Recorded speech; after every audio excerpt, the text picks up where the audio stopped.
The Golden State Warriors have a head coach who's great at the whole coaching thing, but he's also lousy at the GM thing. He already proved that when he failed miserably as the GM of the Phoenix Suns some years ago. A head coach also plays a minor role as a GM. What do I mean by that? I mean they decide who plays when. It is easily the most powerful aspect of being a head coach in the NBA. Who plays when?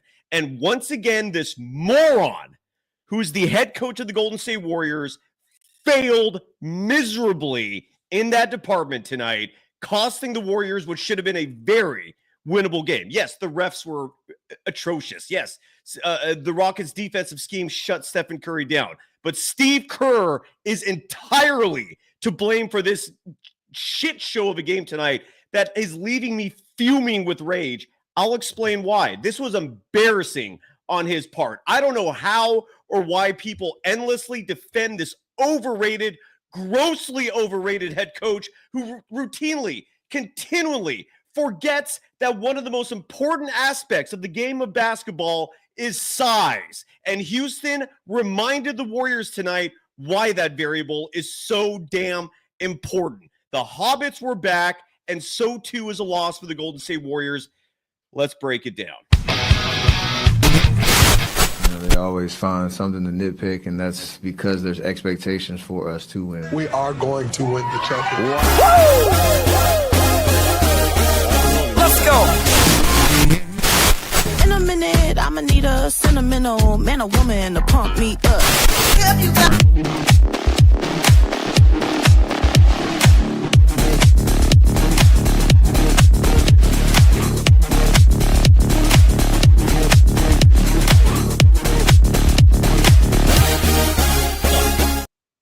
Welcome to the Golden Days. I'm your host for the evening. You're very perturbed. You're very frustrated, annoyed, irritated host for the evening, Cyrus Saatsaz. You can follow me on Threads and Instagram at Dog Wild, over on Twitter at Surf Journalist. The program's on both those platforms at Golden Days Pod. Before we get into a breakdown of the most frustrating loss of the season from my perspective, because this was a very winnable game. And with the Warriors gearing up for a postseason run, Steve Kerr does this idiocy, reverting back to the same shit he always does when the Warriors don't know what they're doing out there, playing the wrong fools. God damn it. I'm just pissed. I'm so pissed about this game tonight because it was stupidity at its finest. And I'll explain what I mean in just a second. Got to give some love first and foremost to the official sponsors of Golden Days, the folks who thankfully put up with nights like these where I'm in a mood and not a good mood, and that's Visit Humboldt. I need to go to Humboldt County right now. I need to get away, maybe a little vacay to escape the lunacy, the absolute lack of acumen, the obtuse schmuck that is Steve Kerr, because he's just, I'm that pissed tonight, man. I'm just irate. I really am. This guy's making $17 million, and I have to sit here watching someone do a job I know I can do better than and make 50th, 1/1000th? I don't know. I'm not even going to do the math for how much I make compared to Steve Kerr. He's stealing money from the Warriors. I need to get away to Humboldt. It's a beautiful place. It's exactly the place that someone like me in my situation needs to go to get away, to enjoy some fresh air, some greenery, just an environment that is natural, that will calm you down, that'll take the stress out of your life. I need that right now. Look at these visuals, and I'm going to share with the audience if you're watching on YouTube right now. I need this. I need those lumbering old redwoods and sequoias. I need the beach and the coast of Humboldt, where you have these massive cliffs coming right up to the ocean, and redwood forests are on top of those cliffs. At the bottom of the cliffs are hiking trails on the beach. It's paradise. You got breweries, you got wineries, you name it, they've got it. Go check it out. It's visithumboldt.com. That's the website to go to if you need resources. You could also DM me. I was once upon a time a student up there at Cal Poly Humboldt. They used to call it Humboldt State back then. Go have fun. DM me or check out visithumboldt.com for your resources for an awesome getaway, whether it's you're by yourself, your family, your friends. you and the dog, whatever the scenario, go and enjoy. Tonight's episode also brought to you by MyBookie. We got one game remaining in college basketball, and you can bet on it, on the title game. You can also bet on the NBA. If you bet on the Warriors tonight, I'm sorry, you did not win. But unless you bet on the Rockets, then you did win. And MyBookie's got the bet and get to sweeten every day deal imaginable on their website. Place a cash bet on March Madness and get a surprise reward, whether it's free bets, whether it's cash back. And they also got a great reward to offer you as a sign-up bonus if you use the promo code MM50. Again, M as in Mary, 50. You can boost your bankroll with a deposit bonus designed to help you make the most of your money. Bet on every game, anytime, from anywhere, only with MyBookie. Kind of wish I did bet on the Rockets, so at least there would be something I could feel good about after watching that just embarrassing, not just performance. The performance was bad. The officiating was bad. But I'm going to add two very clear asterisks to my prediction from the other night, where I said proudly and with confidence that the Warriors will win the title this year. I still believe it if they get out of their own damn way. There are two asterisks, though, all right? And these are very important. One is health. That's an obvious one. The Warriors have to be healthy if they're going to win the whole thing. But the second one is this. When you look at this Warriors roster from top to bottom, and you put yourself in Steve Kerr's shoes, Gary Payton II should not have more minutes than Jonathan Kaminga, than Moses Moody, than Guy Santos, or Quentin Post. I could care less about Buddy Hield, who, side note, got 25 minutes and 6 seconds tonight, and he was actually balling, led the Warriors in scoring. Side note, this was the second loss of the season for the Golden State Warriors when Buddy Hield scores 18 or more. Buddy Hield scored 20 points tonight and was 6'11 from deep. He was not the problem tonight. GP2, I don't care if he was third on the team in scoring tonight. The Houston Rockets had a very simple strategy defensively against the Warriors tonight. Do not let Steph beat you. They double-teamed him. They triple-teamed him. And so a few morons out there who will defend Kerr to the end, even though they shouldn't, will say, well, GP2's got 16 points, bro. Like, come on. It's GP2. We love him. He's our guy. He's 6'2". He's an effing hobbit. Whatever he had in terms of that special, unique intangible, which made him the best defensive player in the NBA in 2022, it ain't there anymore. The athleticism is not the same. The Warriors, to put it in perspective for you tonight, gave up 3 offensive rebounds on missed free throws. That is arguably my biggest peeve in basketball. Giving up offensive rebounds on missed free throws. It's inexcusable. You are in a position, and an advantageous position, to get those rebounds. And the way you set it up, because you're supposed to learn this stuff from the moment you first touch a basketball in whatever grammar school grade you started playing in, you box out the dude next to you, the third person in the key, boxes out the shooter, and that's it.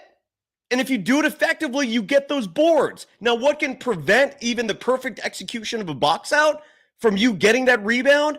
If you're a hobbit. If the person next to you can just reach right over and get the rebound over your head. That's what people do to GP2. He's no longer that guy defensively. Offensively, again, you look at his 16 points tonight, all of them, except for one made 3. Side note, GP2 was, or 2 made 3s. I apologize. He was 2 of 5 from deep tonight. And when that first one fell in, I cringed because something told me that Steve Kerr was just going to give him a ridiculous amount of minutes. 20 minutes, 27 seconds for Gary Payton II. Jonathan Kaminga, who actually was playing a great game tonight, only played 19 minutes, 29 seconds. Moses Moody only played 14 minutes, 5 seconds tonight. Guy Santos only played 3 minutes and 36 seconds tonight. Quentin Post only played 6 minutes and 37 seconds tonight. Meanwhile, the Houston Rockets, they were just getting easy bucket after easy bucket. They were getting second chance points. They were not challenged on that court tonight. Life was easy for the Houston Rockets tonight. Incredibly easy. And it's all because Steve Kerr and his dumbass intuition, his stupid gut, keeps reverting to playing players who have no business being out there. I have no qualms admitting that when Gary Payne II, it was announced that he was coming back early, my immediate intuition was, oh, shit. Now one of Steve Kerr's crutches is back. And last game wasn't an issue. GP2 came in, bricked a shot. We only saw him the rest of that game in brief spurts, not 20 minutes. GP2 is not the guy he was 3 years ago. GP2 is an offensive liability. GP2 is not the defender he once was. And maybe most importantly, GP2 is 6 feet 2 inches with shoes on in a sport where height matters. I'm tired of it. Kepik, if there was any plausible reality to firing Kerr, I'd be trumpeting with you, man, because the guy's a moron. He does great when you stack the chips in his favor. But the moment he has to actually use ingenuity, good luck. Bottom line is this, when it comes to Gary Payne II, and when it comes to these 4 young players I mentioned who got less minutes than him tonight, the Warriors can win a championship without GP2.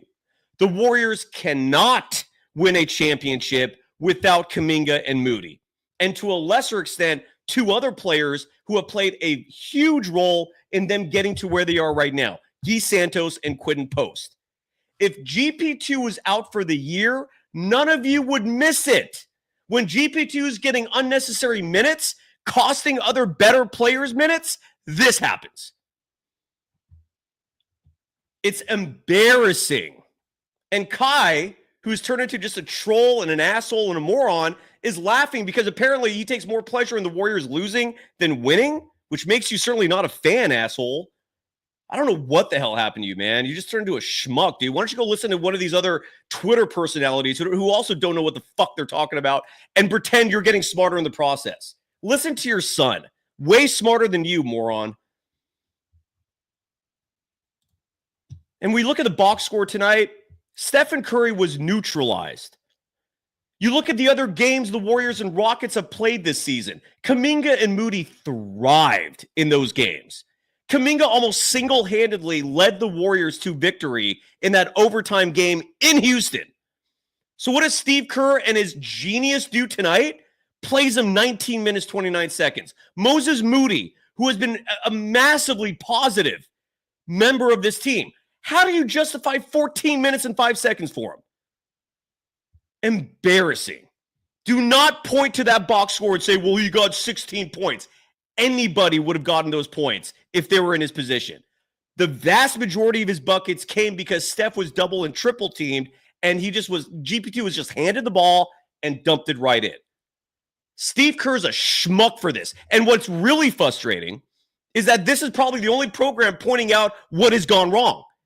I guarantee if you go to those morons I don't even want to mention their names because every time I do that, all of a sudden, like Twitter, I get a gang of people flooding my replies because a bunch of you schmucks, for whatever reason, think these other hosts have an ounce of acumen to them. No, they're dipshits. They're idiots. The only reason why I even came back to this job and did it again is because I saw who was actually making money doing this. I'm like, what?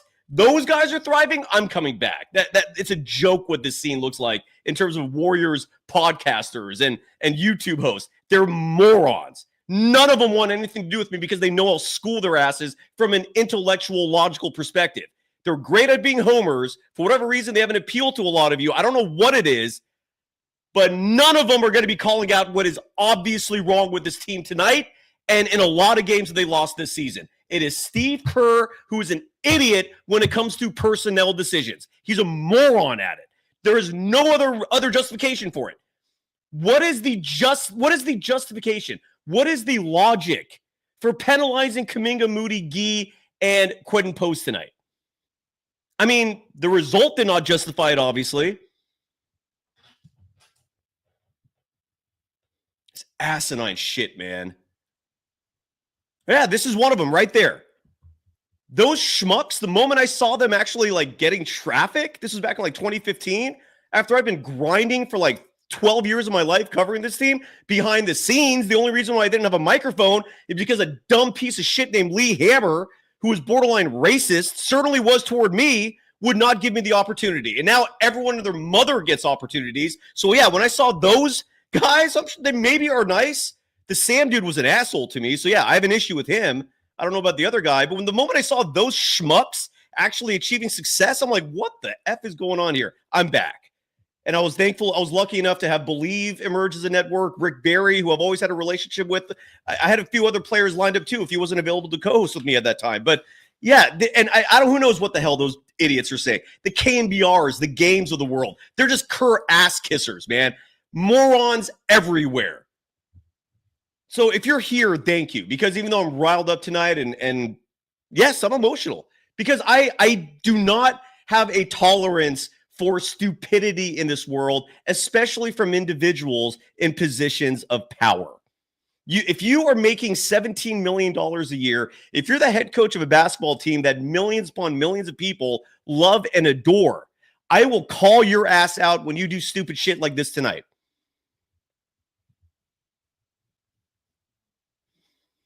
Now, the officiating is a whole other story. Draymond Green went up for a layup. Alperen Şengün puts himself in a position inside the restricted circle. So he should not have been protected in that situation. Draymond Green did not aggressively, like the referees honestly blamed Draymond Green with that flagrant run for going too fast to the rim. You cannot make that shit up. Insanity.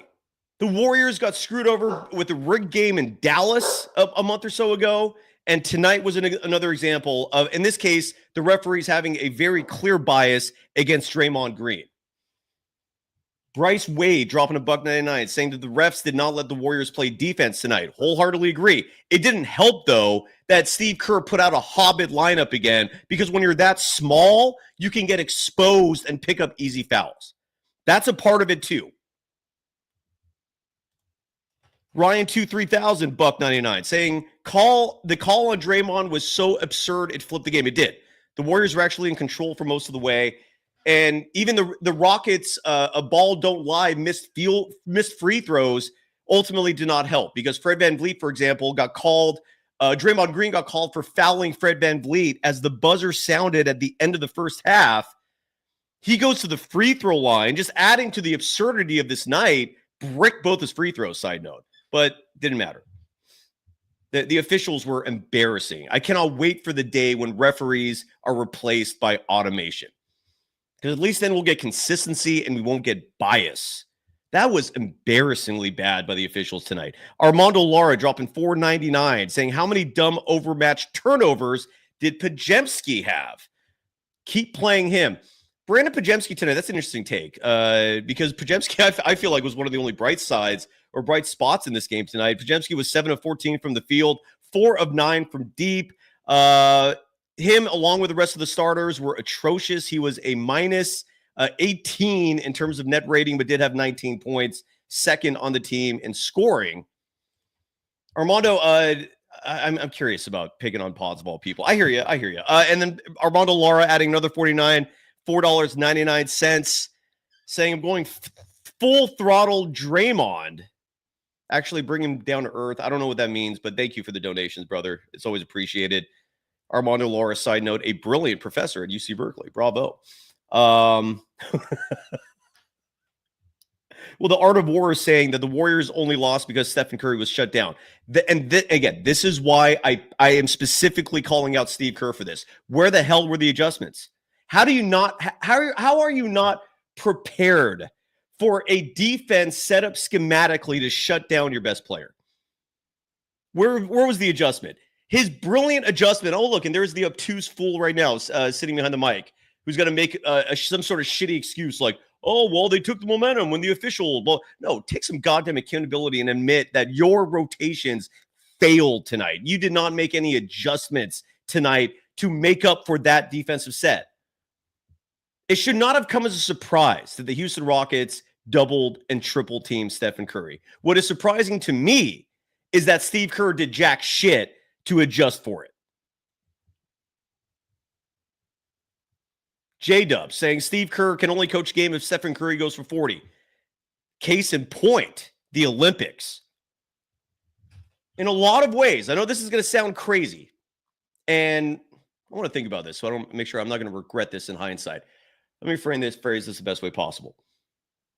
I guess here's what I'm going to try to say. It would not have been the worst thing in the world if Team USA had lost to Serbia. For the simple reason that schmuck would have been exposed. Stephen Curry single-handedly saved Team USA in that semifinal game. Single-handedly with those haymaker, Hail Mary type shots that were going in, because that's what Steph does. He is greatness. I bow to Stephen Curry, man, for good reason. He is special, not his head coach. And part of me does wish that Steph Curry did not go off that night, so that for once, that head coach who's on my TV screen right now would have been exposed for the overrated hack he is. This was embarrassing tonight.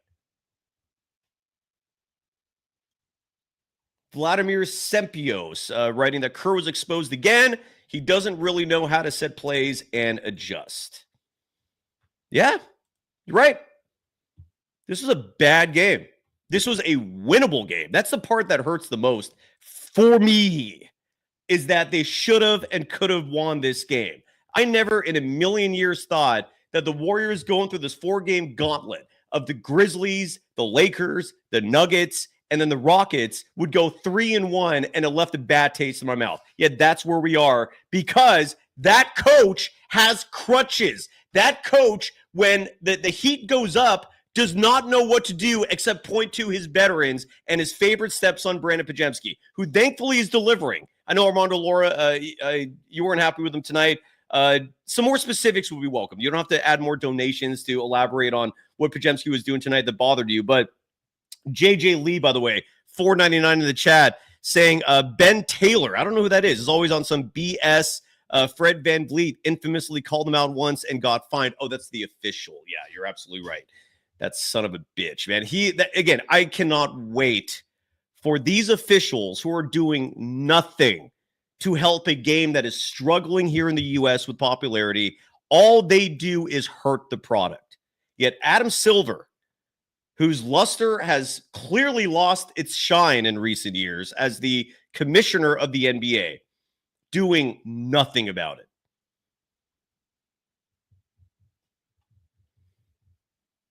Sean McCandless thinks that the Kerr slander is insanely overboard, to which I say, no, it's not, because this shit has been going on for nearly 3 years now. 3 years of this small ball bullshit. 3 years of playing the wrong players. I don't think it's overboard. I've had my fill of it, man. I'm sorry. $17 million so that his genius can give GP2 more minutes than Kaminga, Moody, Gee, and Quinn Post? No, not overboard. Not tonight. Raymond M thinks that I'm absolving Kaminga from criticism. He played 19 minutes and change. What the hell do you want me to say, Raymond, about Kaminga? What did he do tonight that you think deserves criticism when he wasn't even among the minutes leaders on this team tonight? Never mind that I'm lumping Kaminga with Moody, Guy Santos, and Quinn Post, not just Kaminga. Never mind the fact that Steve Kerr has failed miserably in 4 years of developing these guys. And oh, what a huge surprise that with Brandon Pajemski, he's getting minutes for pretty much from his rookie season. And now, after a year and a half of struggles, of up and downs, of inconsistency, a year and a half in, he's starting to deliver. Actually, more like a year and 3 quarters. Imagine if Moody and Kaminga had this like blessed, no leash approach. Imagine where they'd be right now. No, it is not overboard to blast this overrated fool who clearly has no clue what talent is, who clearly has discriminatory behavior against certain players, most of whom are young, Brandon Pajemski not included, because Steve Kerr also ignorantly has a soft spot for ball handlers in a game where almost everybody can handle the ball at an elite level. Not going overboard. I'm sorry. Strongly disagree with that. To which world beater 123, who clearly does not understand what the word nuance means, writing, Stephen Curry was 1 for 10 from the field tonight. Draymond Green was 1 for 5 from the field tonight. Jimmy Butler was trash. That's why they lost. Oh, okay, so I guess the head coach is absolved. So I guess from now on, with every game moving forward, when other teams gang up on Steph and Steve Kerr doesn't make adjustments, we're just going to keep pretending, oh, it's the big three, win or lose, right? Bullshit, man. Learn what the word nuance means. Learn that details matter and that this program is not one that provides talking points and blanket coverage when every game, every team, every individual has a lot of nuance to break down. If you want simple, dumb coverage, we already talked about those other shows, man. Go to it. You get a grip, a-hole. And here, on that note, I'll put the link. Just because for any of you pieces of shit who disagree with me and think that Steve Kerr is this almighty genius, come at me.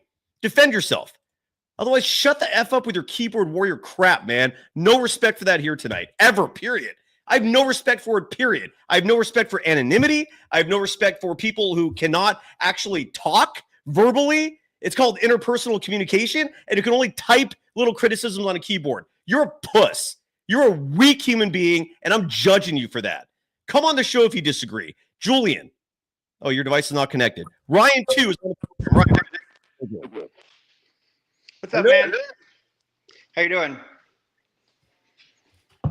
I know I'm the same way. I'm not. Look, no disrespect here. I'm just the pleasantries. This is not the night for it. I'm giving you time, brother. I'm going to shut up. What's on your mind? No. I'm pissed too. I just got to watching the game. Like I said in my donations, I said the game flipped when that call was Draymond Green when he went up for a layup and they said it was a flagrant foul. It wasn't even a foul. No, it was his 5th foul. And it was in the 3rd quarter, and it was when we were almost tied with the game. The game completely flipped on its ass. As soon as he got that 5th call, he was out for the whole 3rd quarter? That basically destroyed the whole Warriors game. If you really want to look at it. Can you hear me? I was muted, sorry. Draymond did play in the 3rd. Here I have the box score right now that includes all the quarters and whatnot. But you're right. It completely screwed with his head. The fact that the officials reviewed that play and still ruled it a flagrant run, that alone was enough evidence for me to see that the refs were there was a bias there tonight. Very similar to that Mavericks game where, and again, Draymond brings that out. So Draymond in the 3rd quarter tonight played 2 minutes and 3 seconds. So he was very limited in that 3rd quarter, picked up 2 more fouls in that 3rd quarter. I think he had 5 for the game total. Yeah, it sucked. It absolutely sucked. No doubt about that. But I still think they could have adjusted and come back. Like they could have done something instead of doing nothing what they did tonight. The one thing I think they could have did is, like we already talked about, gone to Kaminga more because he saved us the last time we played the Rockets, and it felt like, why aren't we playing him more? We were getting out rebounded on the offensive end. Why not put bigger people with athleticism and like Kaminga, Post, those kind of players? Post got 6 minutes, Kaminga 19. That's unacceptable, and Kaminga's one unacceptable. Game last unacceptable. And here's the thing: certain people look at the box score and say, "Well, the Warriors barely lost the rebounding battle." To which my response will be, "The Warriors led the NBA in rebounding last year. What good did that do?" Clearly an overrated stat. What I'm looking at more specifically here is offensive rebounds. The Warriors, they grabbed 15, but they also gave up 15. And in terms of points in the paint tonight in that battle, the Warriors got their ass kicked. No surprise that the margin of this game correlates with the points in the paint battle that the Warriors lost, 56-40. And that is a category where Kaminga helps, Moody helps, Gee helps, Quentin Post helps. But no, let's just see more Gary Payne II because I know him more. I have more of a relationship with him. I could trust him more. Dude, Steve Kerr's out of his effing mind, dude. Sorry, go ahead. No, that was crazy. The lineup was out of control. Playing Moody 14 minutes when he's been carrying us, yes. Lately, it's absurd. And Post is another, like we already talked about, you already spoke on it, but Post is like the main reason why this team has really, it was really the pickup of Post and the pickup of Butler that changed the dynamic of this entire team. And you're telling me he got 6 minutes? Like, how is that a thing? I'm glad you brought up his name because this was arguably the worst game of Jimmy Butler's brief career with the Warriors. I know there's a few other games that stats-wise looked worse, but tonight he was not an impact player. Honestly, if he wasn't wearing the uniform and he wasn't on my box score that I'm looking at right now, I would not have even noticed he played. Yet he played 32 minutes, 51 seconds. He was efficient shooting-wise, 4 of 7 from the field. He had 1 3-point attempt and made it. He was a perfect 4 of 4 from the free throw line. Side note, Jimmy Butler has now made 32 free throws consecutively, added 5 rebounds and 3 assists. He had 13 points and 5 boards and 3 assists in this game. Normally, you'd think, okay, that was pretty good. He added 2 steals and a block, but I did not feel him at all in this game. What did you see with Jimmy Butler, man? Jimmy Butler, he just wasn't aggressive.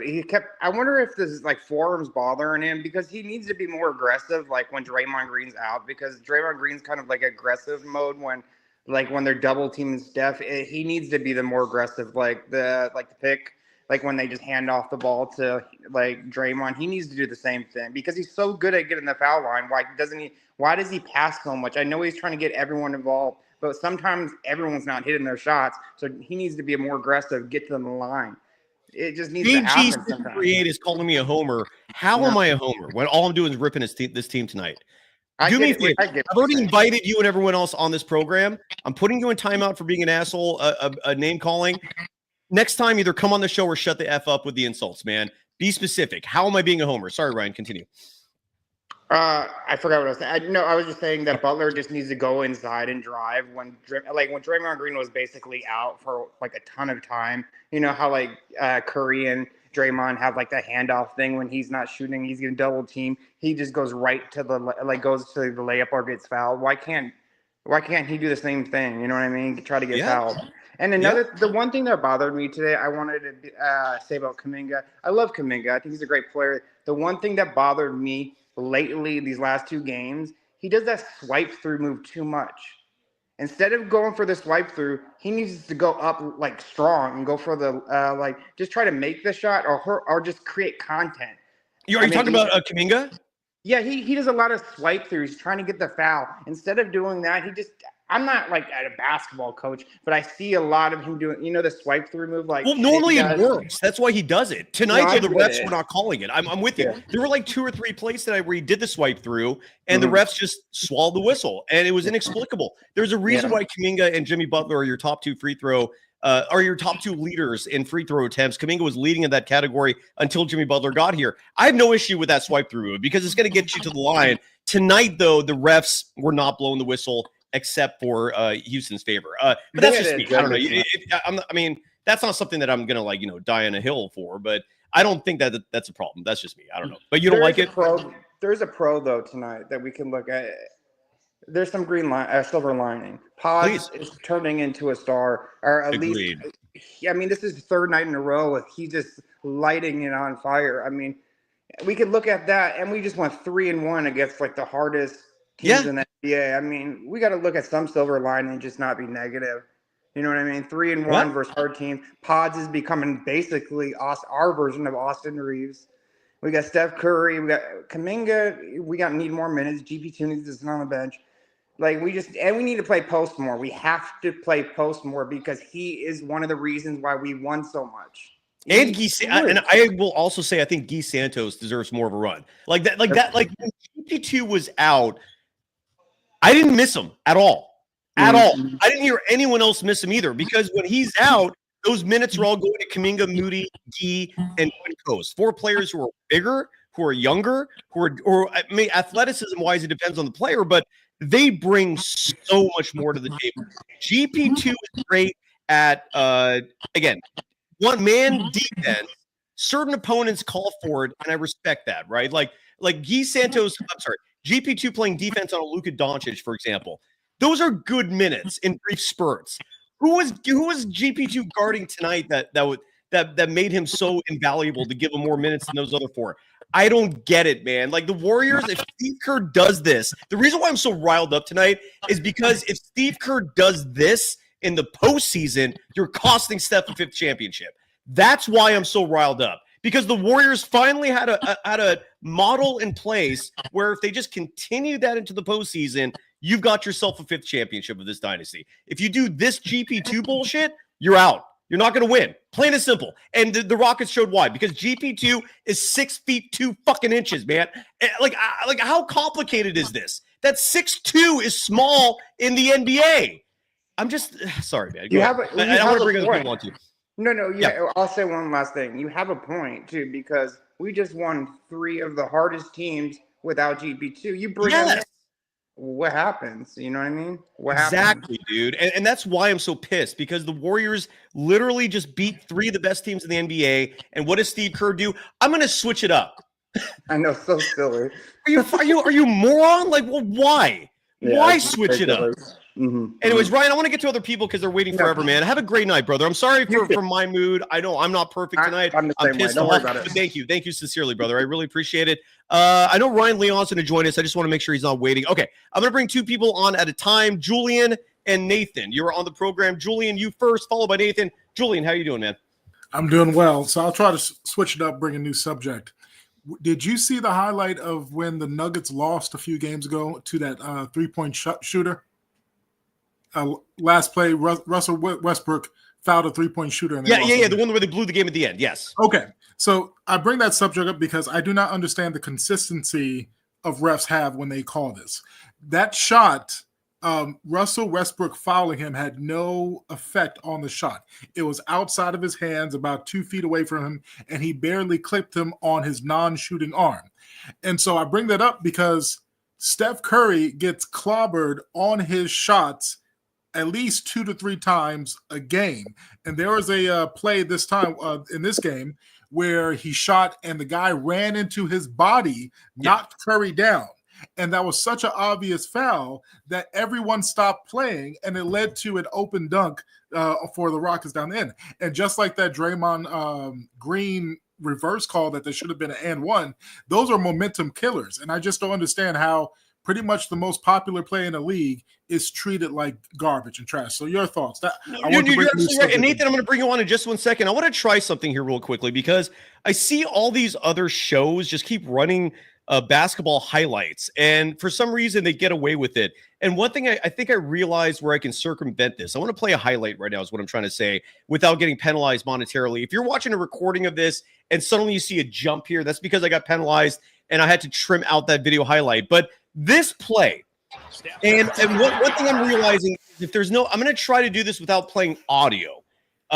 This play right here was in the first quarter, and it was poetry in motion on a basketball court. You had Jonathan Kaminga set up a screen for Stephen Curry to shoot a 3. You immediately got a double team. You can watch it. Everyone can see it right there. Kaminga rolls to the basket, gets the easiest dunk of his career. GP2 got every one of his points like this because Stephen Curry was seeing double and triple teams all game. That is why I don't want to see or hear from anybody, well, he got 16 points. Bullshit. Anybody would have gotten 16 points in those situations, and it did not result, more importantly, in a win. I don't understand what was going through Kerr's mind tonight. Our Jonesy paid $1.99 to give me some good news, I think, which is that fans on Twitter are similarly roasting Steve Kerr for good reason. And we go to Nathan. How are you doing? I don't think we met before. Nice to meet you. And what's going on tonight, brother? Yeah, I'm here from Orlando. Can you hear me? Yeah, loud and clear, man. Okay, I'm here from Orlando. I love the show, but I have to disagree, man. I think that the Kerr blasphemy is just too much.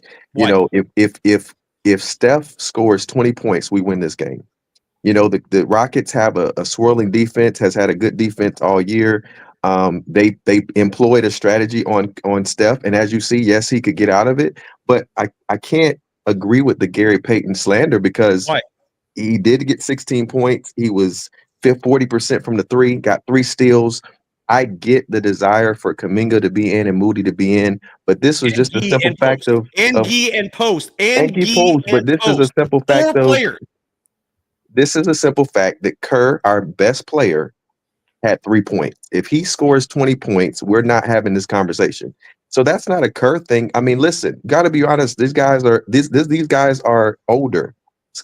They're a little bit gassed, and the refs were absolutely incredibly horrible tonight. And I agree with Julian that he never gets any calls. So I think this is overboard. These guys went against Memphis, against Lakers, against Denver, and they won.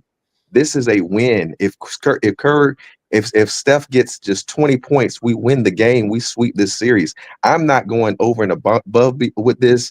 I'm not going to look at this as this the end of the world. I believe we're still in a good position. I believe we do have a rhythm with this group, and we can't just every time the Warriors lose, put it on Kerr. Is Kerr perfect? Absolutely not. There's a lot of flaws, but this game, Steph got 3 points. We can't expect them to win if our star player, case in point, Luka had a horrible night. I guarantee you, Laker fans are not blasting Redick and blasting the team. He had a bad night. He doesn't do it consistently. If JJ Redick was doing something over and over and over again, he would be. Steve Kerr over and over and over again plays little players in a game that rewards size.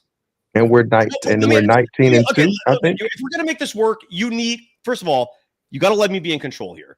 So if I talk, you cannot talk over me. That's how this is going to work.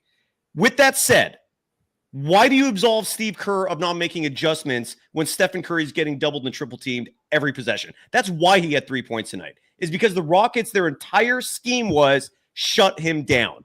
Why do you absolve Steve Kerr of not making an adjustment to adjust for that so that they could actually win a game? They didn't win this game. That's why I'm upset.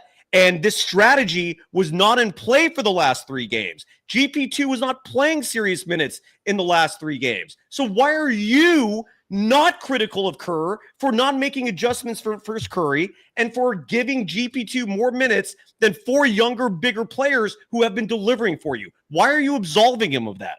I'm not absolving, but we have to understand, man. Sounds like it.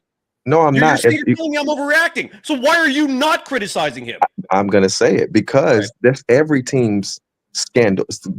Lesson plan is to try to get Kerr and rough him up and everything. When he scored 37, they were doing the same strategy. When they scored 52, they were double teaming and all of that. He was not getting doubles and triples like this, and GP2 was not getting minutes in those games. That's a huge difference. GP2 is not an elite offensive player, man. He's not a great ball handler. He's not a great penetrator. He's not a great shooter. He's not great at anything offensively. So why are you justifying those minutes, man? I'm not.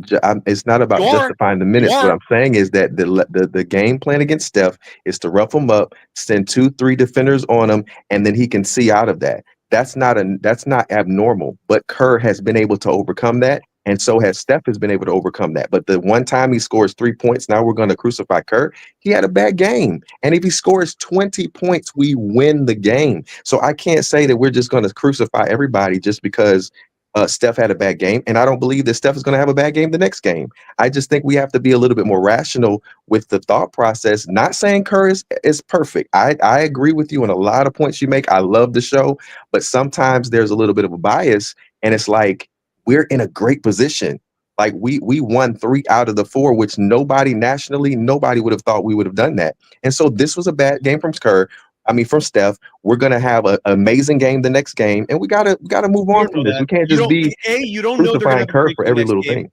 And you don't know if Steph scores 20, they win this game, because maybe then they shut something else down. You don't like I don't appreciate these what ifs that that's magically gonna happen. Let's say hypothetically, first of all, Houston is a very elite defensive team for starters. Secondly, other teams have not doubled and tripled Steph at this level that we saw tonight.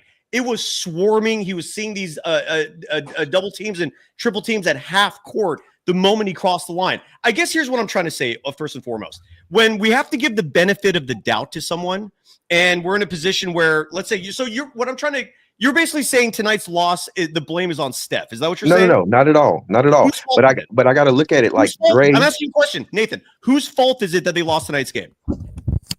I think the Rockets had a great game plan. I think Dre got out. He was out for a lot. That's our defensive anchor. And I believe Jimmy just didn't have a great game. If Jimmy has a better game, I don't think this is all on Kerr. I'm not saying he couldn't have made some adjustments, but I can't go overboard in that because our defensive anchor was not in for some of the game. And additionally, Jimmy, which he would get to the line, he would get, this is a game where we needed Jimmy to get 25 points. We needed Steph to get 20 points. So I'm not putting it on Kerr at all because he's the anchor of our offense. But I can't just put it all on Kerr because they got a game plan. We got knocked in the mouth. But that's not to say that we're not going to be in a great position going forward. I still believe in this team. I just think that Jimmy didn't have a good game. Draymond was on the bench for a good point of that time, and I thought that was unjustified. And the refs were absolutely horrible. But even still, I look at it, if Steph gets 20 and Jimmy has a little bit of a game. Okay. I'm not going to let you have like 30 straight minutes of talking here. If I'm asking you a question, please look. Who started in the last 6-game road trip? Do you remember who was in the starting lineup when Steph was out those first 2 games that they lost? What? I don't. They lost to Atlanta on the road. They lost to Miami on the road. Steph was out those 2 games. Mm-hmm. Gary Payne II was starting. This is why I strongly agree to disagree that I'm going overboard. You act like this is not regularly happening. This has been happening all season. How much leeway are you going to give this guy for doing the small ball bullshit for 2.5 years? We've been seeing it. It's not just this season. It's not just tonight. It's also last season. It's also the season before that. You act like how many players has Steve Kerr ever developed in 10 plus years as a head coach? Your answer is going to be 0. And you're telling me I'm going overboard. I say that because we didn't have Jimmy. So we have 2 different seasons. You can't count the first part of the season. And can I be honest with you? DeAnthony Melton, we don't give enough credit there. We were starting the year incredibly well, and because DeAnthony Melton was kind of filling somewhat of an Iguodala role. Except I Nathan, think if he had stayed, we would have a little bit of everything. Stop, please. Okay, see, you're going to make me Nathan. DeAnthony Melton was missing most of those games at the start of the year. He wasn't in the lineup for most of those games for that 12-3 start. So no. He wasn't. Look, I'm not disagreeing that he was great on this team, but he wasn't a huge part of it. Like they had something going great early in the season. Then when they traded for Jimmy Butler, they were 25 and 26. Do you not like Steve Kerr is why Andrew Wiggins wasn't traded a year ago? Are you a Wiggins fan? I'm gonna guess yes. No, I'm not really a Wiggins fan. I think he had a great run. I think he was declining, but I do think we had 2 different seasons. And Jimmy Butler coming in, we're a different team now. So I can't really look at the first part of the season versus when Jimmy came. But I also believe that, again, there's plausibility why we lost this game. I can't put it all on Kerr. That's all I'm saying. Well, how much of it are you going to put on Kerr? And especially when you consider this happens repeatedly. If this was a one-off, I get it. This has been happening for 2.5 years, man. Moses Moody was getting screwed over for Ty Jerome. Kaminga was getting screwed over for Anthony Lamb. Moses Moody was getting screwed over for Corey Joseph. I mean, like Lindy Waters III was getting minutes over Moses Moody this year. This is why I don't appreciate that I'm going overboard here. This has been going on for 2.5 years. Why do you think I'm going overboard when this happens time and time and time again? I agree with you that Kerr and the coaching staff, not just Kerr, could be better with developing players. But I also say we have not had Jimmy the last 2 years. This is a different team. We were not equipped to win like that. But now this is a different team, and I look at where we are. What is the record since we've had Jimmy? It's still a positive. And what does that say about Jimmy versus Kerr? I say Jimmy is a huge reason for the success. Kerr, I don't think has done a single thing for that. Like, I mean, if you swap, let me give you. If you swapped Steve Kerr and Ime Udoka, and Steve Kerr is the head coach of the Rockets for the last 2+ years, and Ime Udoka is the head coach of the Warriors, do you really think Houston's this good? Because if you do, I've got a Blockbuster store to sell you, man. Kerr's been doing this for too long. My patience has run out, dude. I'm sorry. We can agree to disagree. Julian, I can agree to disagree. I just think I agree. We both are. So at that, then what else is there to discuss, man? Okay, you think Steve Kerr deserves all the freedom in the world? You think my criticism is going overboard? I disagree with you on that strongly, and I've listed countless examples of why. Your example is probably going to be 4 titles. Again, lazy answer. Okay, then why? Then what is Steve Kerr doing now that is impressing you so much? What is he doing to help this team win games? I don't think it's about what Steve Kerr is doing or not doing. I think it's just you can be a prisoner in the moment sometimes. And it's like, this was a bad game. 2.5 years, Nathan? We're not talking about 12 years. We're talking about since Jimmy got here. I know am. you You're are. calling him overreacting, and I'm saying 2.5 years of this shit, dude. This is why I am not patient with this man anymore. It is not a new thing. This has constantly been going on for nearly 3 years of our lives. I bless you for having patience, Nathan. You have more patience than me. Congratulations.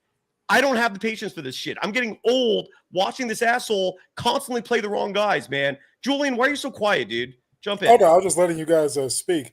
So I'll say this, Nathan. I think what Cy is the core of it is that let's use Tom Thibodeau as an example. He has set rotations. All right, so maybe he doesn't have a longer leash, but when he decides to play certain players, you are consistent in how you lose and how you win. So with the Warriors, if you're playing Post 20 minutes, if you're playing Kaminga 25 minutes, if you have a set rotation, I believe our frustration will be lessened if we won and lost with the same consistent players that we're always going out there with. But when you watch a game like this, and I know people want to, I don't know why this Kaminga hate thing is the way it is. He had the highest plus minus. He outscored Green and Curry combined. He out-rebounded Green and Curry combined. And they talk about that one-handed pass. He had 2 turnovers while other players are just throwing across the room. And the thing is, we have a game like this, and I see what Sai is saying. GP2's numbers is misleading because he's getting the minutes, but we cannot have 3 6'2", 6'3" guys out there at any cost. So even if GP2 is good, you have to make a decision as a coach. So if your decision is Curry and Podz, someone has to bite the dust for a taller player, whether it's Gui, Kaminga, or even Moody. Moody's been giving us a lot. And what Sai said, Lindy Waters got a start over Moody early in the season. And I would agree with Sai. We wouldn't have won the championships the last 2 years, but Kerr has cost us wins the last 2 years. And whatever, like I remember last year we were struggling, and he finally gave up and said, "Fine, let me put Kaminga in against the Portland game," and that turned the season around. The year before that, with Jerome and Lamb getting minutes. So I'm not saying we would have won 3 championships, but we would have been in the high 40s. We would have had a 50. We would have had a better chance. And I think that's what Sai is seeing, is that Steve Kerr is taking us, not giving us the best puncher's chance that we could have. And tonight's game is proof of that, because I didn't understand the rotations. I don't know why you don't trust Post, you don't trust Gui, you don't trust JK, and you don't trust Moody. But you trust, like last year, you trust Klay Thompson and Andrew Wiggins to stink up the whole entire season and giving them 30 minutes when Wiggins and Klay's percentages were terrible, their turnovers were terrible, their defense was terrible, but he still stuck with them. Give other people that same respect. And I think they've earned it. I think Kaminga and Moody has earned 4 years of respect. I think Gui, with his hustle, has earned some respect to get at least 10 minutes. And so I think that's what Sai is saying, is like, hey, if we would have lost with the same exact rotations that got us 3 wins in a row against top team, or four wins, or the rotations that gave us whatever our record is with Jimmy Butler, then sure, we'd be fine. But when we come in after this loss and we're just dumbfounded and baffled, we're like, what's going on out there? Why is this happening for so long? I think Kerr pulled Kaminga out because he took a open 3 and claimed it and never really put him back in. I'm like, okay, but Draymond Green could go for 1 for 10. Like, you have to let these players play. You have to let them play. And I think if he would have just gave him a chance to 25 minutes, you never know when someone can catch fire. You never know when they can catch their rhythm. So I think that's the thing that Sai is saying. If we would have lost, and Julian, people are, so many people in the chat tonight all butthurt. Like, why are you yelling, bro? Why are you so passionate? You don't get a show and numbers if you don't bring a level of entertainment to this. If I wasn't being so emotive, this would be a boring ass show. With all that said, though, Steve Kerr is a moron. And let's hear from him. This was after the game. I predicted. I told you folks this 20 minutes ago, that he was going to come up with some cliche answer, nondescript. He was going to blame the wind, or he was going to blame the refs, or blame anyone but himself, even though he was completely at fault here. Here is Steve Kerr. Turn the volume up on your devices, because I have no idea if it's going to be a good level. But here is Steve Kerr. You guys had the 4th seed, and now there's a 5-way tie for what, 5, 6, 7, 8, or 4-way tie. How much do you think this is going to shift? Like, on a day, is it going to be a daily basis the rest of the way going down the stretch? And are you guys watching it? Yeah, we're watching. I look at every score, and I look at the schedule for tomorrow and the next day. And the only thing I know for sure is if we win our last 4 games, we're not in the play-in. And that's we knew that coming into tonight. We needed to win 4 of our last 5. I don't want to listen to that. It's so frustrating. Like, I never once heard Phil Jackson ever bring up how many championships he won. I never once heard that. I never once Phil Jackson say excuses, make up excuses, blame other people. The difference between Phil and Steve Kerr is night and day. And side note, I grew up with Phil Jackson. Dude won 11 championships. So excuse me if 4 doesn't blow me away. Again, he was just going to sit there. Literally the caption of that soundbite said, I'm going to go home and watch White Lotus. Good for you. Congrats on your $17 million that you make so that you can play the wrong players and then go home and enjoy White Lotus. Bullshit. Any final thoughts from YouTube before I bring Aim Assist and Damien LaRoche? Nathan, I appreciate you putting up with me. All right. I know I'm not easy. But again, if this was a random thing that happened, I would agree with you. But this is 2.5 years. This is Stephen Curry deserving more than 4 championships. This is a team that routinely underachieves because Steve Kerr plays small ball inexplicably. Nathan, how do you justify the small ball, dude? How do you justify the lack of cognizance with size being such a vitally important variable? How do you justify that? I definitely think that we can be prisoners of the moment, and Kerr is definitely with that. I mean, we won a lot of the championships with a form of small ball, but I believe also sometimes when your best players are not playing up to what we know they can do, it messes up everything as well. Now, granted, Moody not playing more, JK not playing more, I can't justify that. But what I will say is when Draymond's not there to anchor the defense, it shifts everything because he's a facilitator as well. And Kerr, Steph being mauled like he was today, not getting the points that he normally gets, it shifts everything. It shifts all of our entire team. So I think I just don't want to be a prisoner of the moment, man. I think we're still in a good road. I still believe in this team. And I just want to make sure that, it's not all doom and gloom because of a record of 3-1. Well, and again, the reason why I'm reacting the way I am is because this team has a really legitimate chance of winning a championship. I agree. But if he pulls this shit, they're not. Plain and simple. When the Warriors beat the Grizzlies to start this insane 4-game set, GP2 didn't even play. They didn't need him. When the Warriors beat the Lakers a couple nights ago, GP2 did not even play because they didn't need him. He showed up in that Nuggets game. And his minutes in that game, because I even have that up here right now, I did. Here it is right here. GP2 in that Nuggets game plays a whopping total of 2 minutes. And tonight, Gary Payton II plays 20 minutes. And they lose. And you're sitting here wondering why I'm reacting the way I'm reacting. If I didn't see this shit over and over again, where Steve Kerr plays his favorites, where Steve Kerr circumvents logic for his intuition, which he has admitted in interviews as doing, I would not react this way. But this is a repeated time and time thing that he does. Nathan, do you watch every game Absolutely. Closely? Yes, I do. So, and you still think this is a one-off? It's not about. I think that there are teams that mess up the rotation, the feel of what we do, and Jimmy Butler. I think I'm not putting blame on him, but Jimmy Butler didn't play his normal game. He didn't play what we're anticipating, and so I think that does disrupt all of them.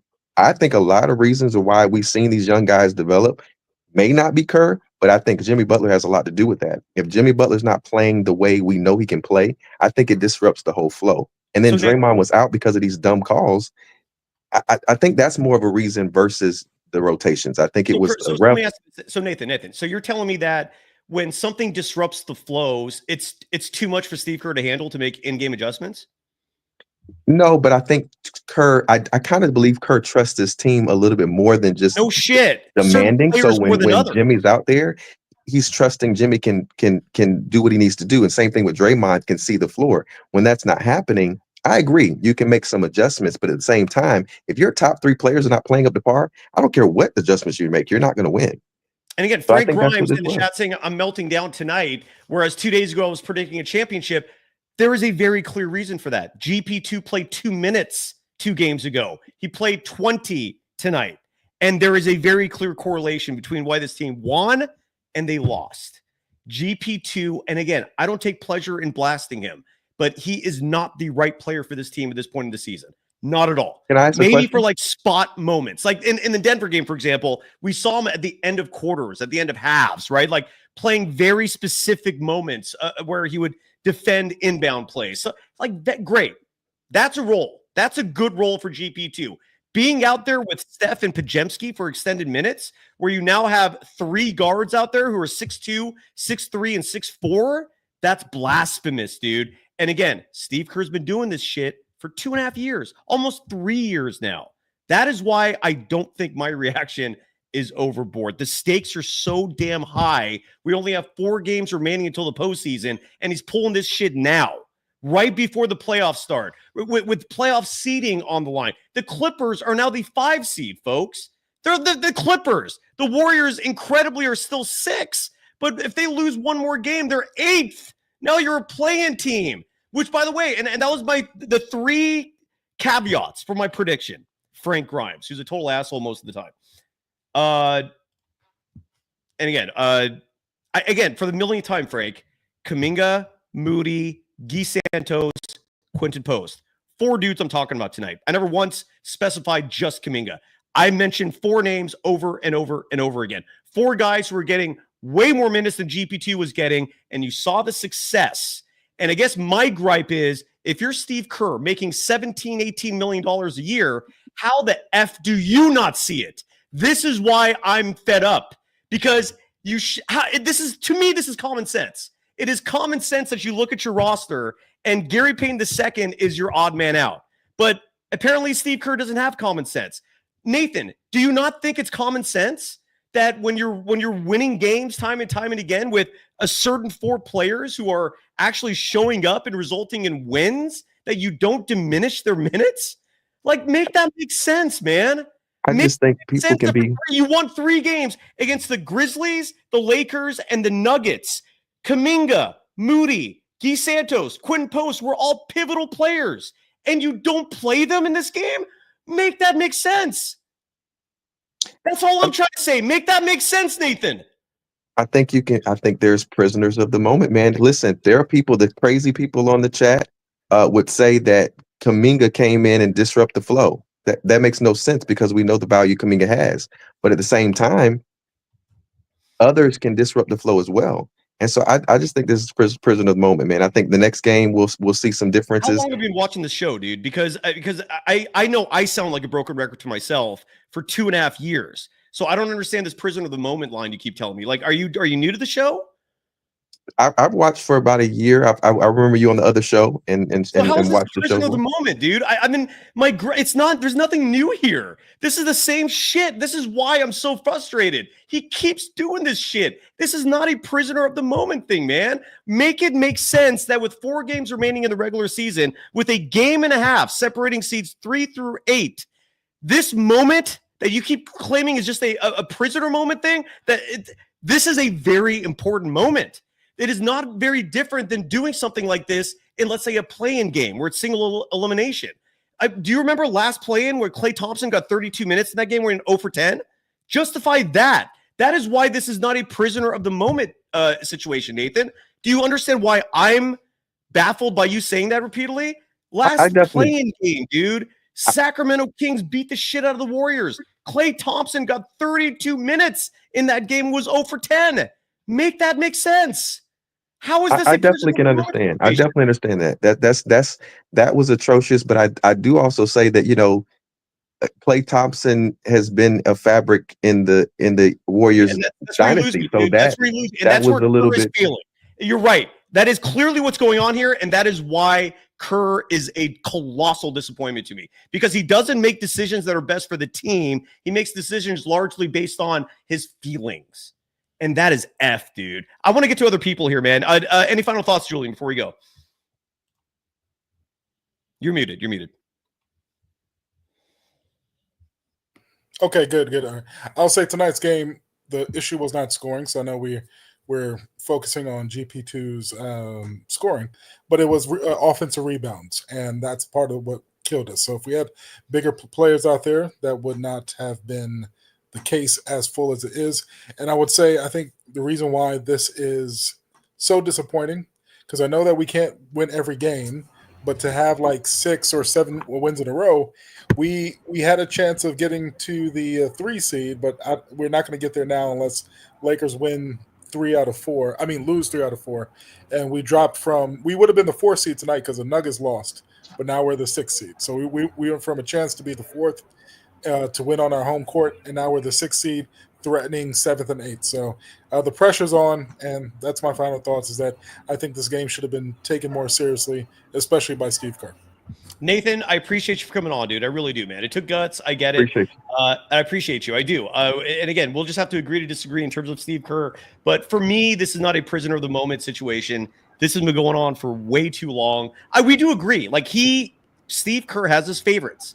And that to me is his failing as a head coach. Phil Jackson did not have favorites. I don't even know if Greg Popovich had favorites. Steve Kerr has favorites, and that's very disappointing to me. Ryan Leong joins the show live from Chase Center. I'm going to get to aim assist, Curtis Aldretti. Is that everyone else? Yeah, I'm going to get to you folks in just a second. But Ryan, I've been on a heater tonight. Some people don't like it. Some people love it. To me, Steve Kerr failed miserably. This was entirely on him. And more specifically, the fact that he thinks GP2 still should get minutes. Meanwhile, Quentin Post, Guy Santos, Jonathan Kaminga, and Moses Moody rot on the bench. Your thoughts? How are you doing, brother? Good to see you. Can you hear me, Ryan? Yeah, I'm doing well. I mean, boy, terrible game for Steph Curry, though, huh? Hold on. Yeah. I'm there. You can't hear me? I can hear you loud and clear, yeah. Can you hear me okay now or no? I can hear you okay, but I don't know why the can you hear me? Kind of cutting in and out. I have no idea why. I mean, I was going through the Wi-Fi and then the You're doing okay, man. There's no issues here. As long if you can hear me, we're good. Why it's cutting in and out. If you can hear me, we're good. I promise you that. Okay, it's on my end. Okay, all right. So, okay, yeah, okay. So the weird thing though is that Curry had a terrible game. I mean, outside of that magical 3 he hit right before the half, he missed all of his shots. I mean, he had 8 assists tonight, but he really was a non-factor out there on the floor. You know, I don't know how much you talked about his production tonight, but yeah, some of the guys you mentioned, they played well, but I don't know why. For some reason, the Warriors needed more size, and I don't know why you didn't play your bigger guys when you obviously know that Houston's got 2 tall guys in the paint. They've got Şengün and they've got Steven Adams. Why aren't you playing bigger guys to defend against those guys? Ryan, if you can, and Jabari Smith. They got 3 bigs, dude. Sorry to interrupt. Yeah, I didn't mean to stop you there. Yeah, and the Warriors didn't play those guys. No, and they didn't play those guys much. I mean, although it's nice that Kevon Looney had 11 boards, but I just thought that you needed a strong game from Curry. You need a strong game from Butler. Butler, I mean, he did okay, but it just I found that both the production from Butler and Curry was lacking tonight, especially Curry. Big time. I mean, if he scores even 10 points, this game is different. So, but one gripe I've had. Give the Rockets credit; they found a way to shut him down. Well, their strategy was very effective. I mean, it's nothing new in terms of Steph and Curry facing all these double and triple teams, but tonight it worked for reasons like you said. They were trapping them. The defense was showing up at half court. Stephen, this was this the worst game of Steph's career? Like, I don't remember a stat line this low in terms of points. 3 points, 8 assists. Like, I don't know what his career low is. That's got to be up there. But Ryan, you were at the arena, man. Like, where were the adjustments? Like, and why were the young players getting screwed over tonight? Like, those are the 2 questions I have. Like why was Guy Santos and Quentin Post and Kaminga and Moody players? At least Kaminga and Moody have already shown they can play against Houston. Like, in your mind, what was the reason for the punitive treatment of those 2 guys, given in previous matchups they've succeeded against Houston? What happened tonight? Do you know? Any guesses?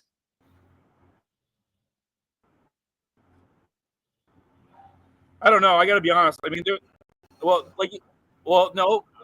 There's always nights where Kerr is kind of an enigma as far as like what he's doing in rotations, who he's bringing in, in from the bench. Tonight was one of those nights. I mean, I do think the Warriors were playing well until that second quarter, and then I don't know what happened. At that point, the Rockets took this game over, and they never looked back. And then, Draymond got kind of unhinged. That didn't help any. Anytime Draymond gets unhinged, it doesn't help the team. I mean, Draymond thinks it might be helping, but it's not helping. No, Draymond, it was unfortunate, man. The refs, though, just screwed him over. By the way, Richard Burden, being a jackass here, is saying that I'm overboard because Kaminga was blowing. Jonathan Kaminga led the team in net rating tonight with a +9. Jonathan Kaminga only played 19 minutes and 29 seconds. Outside of going 1 for 4 from beyond the arc, he was 4 of 9 from the field. So you take those threes away, and he was, 3 of 5 from the field. He had 7 rebounds in this game in 19 minutes, 29 seconds to go with 3 assists. I don't get that at all. I do remember the play where he had a very bad turnover, and I feel like Kerr just got completely pissed off about that, and just we never saw him again. But again, that's where Steve Kerr just does not understand. You got to play kids to develop them. And I think Brandon Podziemski is a perfect example of that. If there's a bright side, although Armando Laura in our chat pointed him out as being a negative, I thought Brandon Podziemski was one of the few bright sides tonight. He's certainly been one of the few bright sides the last few games. And he's an example of what happens when you actually play someone over and over and over 30 plus minutes. They develop, they grow, and you start to see what they can become. And Podziemski's Kerr's favorite child. Moody and Kaminga are not. It is one of the most asinine things I've ever seen in my life, man. And yet that's the reality that's going on with the Warriors. Your thoughts on all that? No, I couldn't agree more. I just think, Podziemski was definitely one of the better players tonight. I mean, he led the team in scoring. Or no, sorry, Buddy Hield did off the bench. But Podziemski was right there. He had 19 points. But if you take away, again, they just did not have enough other guys like stepping up. I mean, if Buddy Hield is your leading scorer in a game, that's not usually a good sign. That's fair. And that was the second loss of the season for the Warriors when Buddy Hield scores 18 or more points. Julian in the chat saying, if these facts are true, mind-blowing to me, that Jonathan Kaminga has 40 career games with 30-plus points. And side note, I don't have the stats in front of me, but in his averages in those games are fantastic. Like he's averaging, I think, over 21 points per game. He's averaging over 6 rebounds per game. He actually shoots the 3-ball well. When he plays, great things happen. And when he doesn't play, tonight happens. But the fact that Kaminga in 4 years has played 40 minutes with 30-plus minutes, Brandon Podziemski in year 2 already has 49 games with 30-plus minutes or more.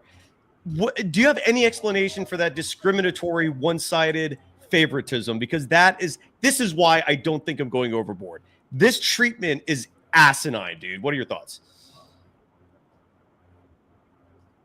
Well, I will say this. I mean, Kaminga did just come back from the injured list. Did he still have an ankle injury too recently, or wasn't there some talk about his ankle? Right. So he did. He rolled it for a moment in the game. I mean, yeah, he should have played more minutes, but he rolled it tonight for a brief moment, and then but he came back. Previous game, wasn't it? He rolled his ankle. Yeah. Okay. Yeah. But so I mean, yeah, definitely JK should play more. I mean, I don't, but again, it's hard to say with Kerr. You know, it really is. I just don't know what he's thinking sometimes.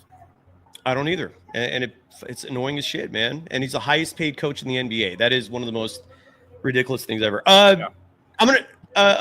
Well, this was a shitty game. This is a shitty night. Everything about this is shitty. Your internet connection's shitty.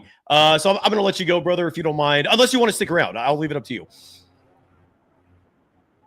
It is shitty. Yeah. Sorry. Okay. Sorry, man. No problem. It's okay. Hopefully it'll work better next time. I don't know why. It's okay, bro. It's all good. It's all good. We'll try again. We missed you on Friday. Good to see you tonight, man. No, there was nothing good, and I didn't once even have your graphic up. Real quick before you go. Thanks. Before you Thanks, Cyrus. I feel bad for this. Hold on.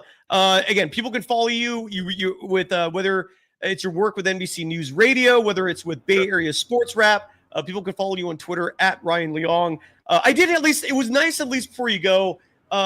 It was nice hearing the crowd tonight. I did hear that crowd on more than one occasion, booing the refs and exhibiting the chant of "Ref, you suck." I did like that part a lot, but not the result, unfortunately. Any final thoughts, Ryan? Well, there was definitely a nice big boo when Dylan Brooks got introduced, so there was that also. He got a hearty boo from the Warrior fans when he was announcing the starting. He deserves it. All right, brother. I hope the internet's better on. Is it Tuesday game home? Is it a home game? Hold on. Warriors next play. Oh no, they're in the road. So we'll see you on Wednesday. Is that right? Wednesday. Okay, so the Warriors play Tuesday in Phoenix. Even though the Suns suck, I don't think that's going to be an easy game, man. And Sophia Jones will join us tomorrow at 3 p.m. Pacific time, as she always does. So we'll see you next on Wednesday when the Warriors host the San Antonio Spurs. Just 2 home games remaining on the year, 4 total. What a crazy year, dude.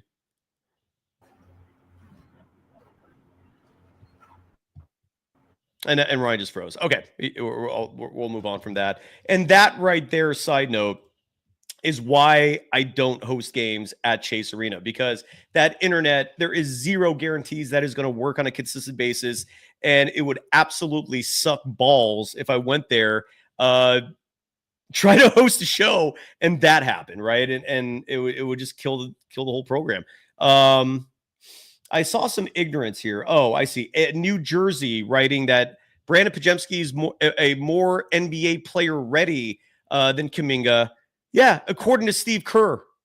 I mean, very subjective thing, just like everything relating to Kaminga is subjective. Just subjective, opinionated bullshit. When the only reality that we know empirically, objectively, is that Steve Kerr likes Brandon Podziemski more than Jonathan Kaminga. But even if Kaminga is not one of your favorites, despite Stephen Curry himself coming out saying, leave the guy alone, we're not going to win a thing without him. A bunch of you schmucks still like to target him. And I've been repeatedly saying 4 players were screwed tonight. Not just Kaminga. Moses Moody got screwed over tonight. Quentin Post got screwed over tonight. And Guy Santos, Mr. Gooey himself, Mr. High Energy, Mr. Connectivity, Guy Santos, who's doing nothing but great things out there. He got screwed over tonight so that Steve Kerr can play his buddy GP2. Side note, 3 years ago, I was similarly pissed off at Steve Kerr for not playing GP2. And again, this is why I agree to disagree that I'm going overboard. It's been nearly 3 years of this shit, of this incompetency, of this just...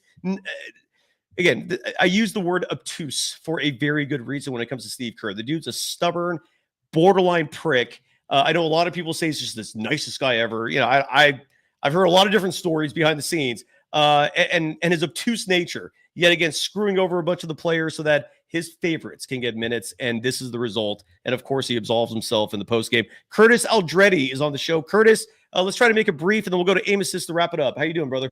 Hey, I'm good, man. How are you? I don't know. Not so good. What's on your mind, man? No, listen, I want to clarify a couple of things, and I don't want to repeat what everybody else said. Okay. But this is why you're pissed off, and I'm fucking pissed off too. Is Memphis, Minnesota, Golden State, and the Clippers are all 46 and 32. Yep.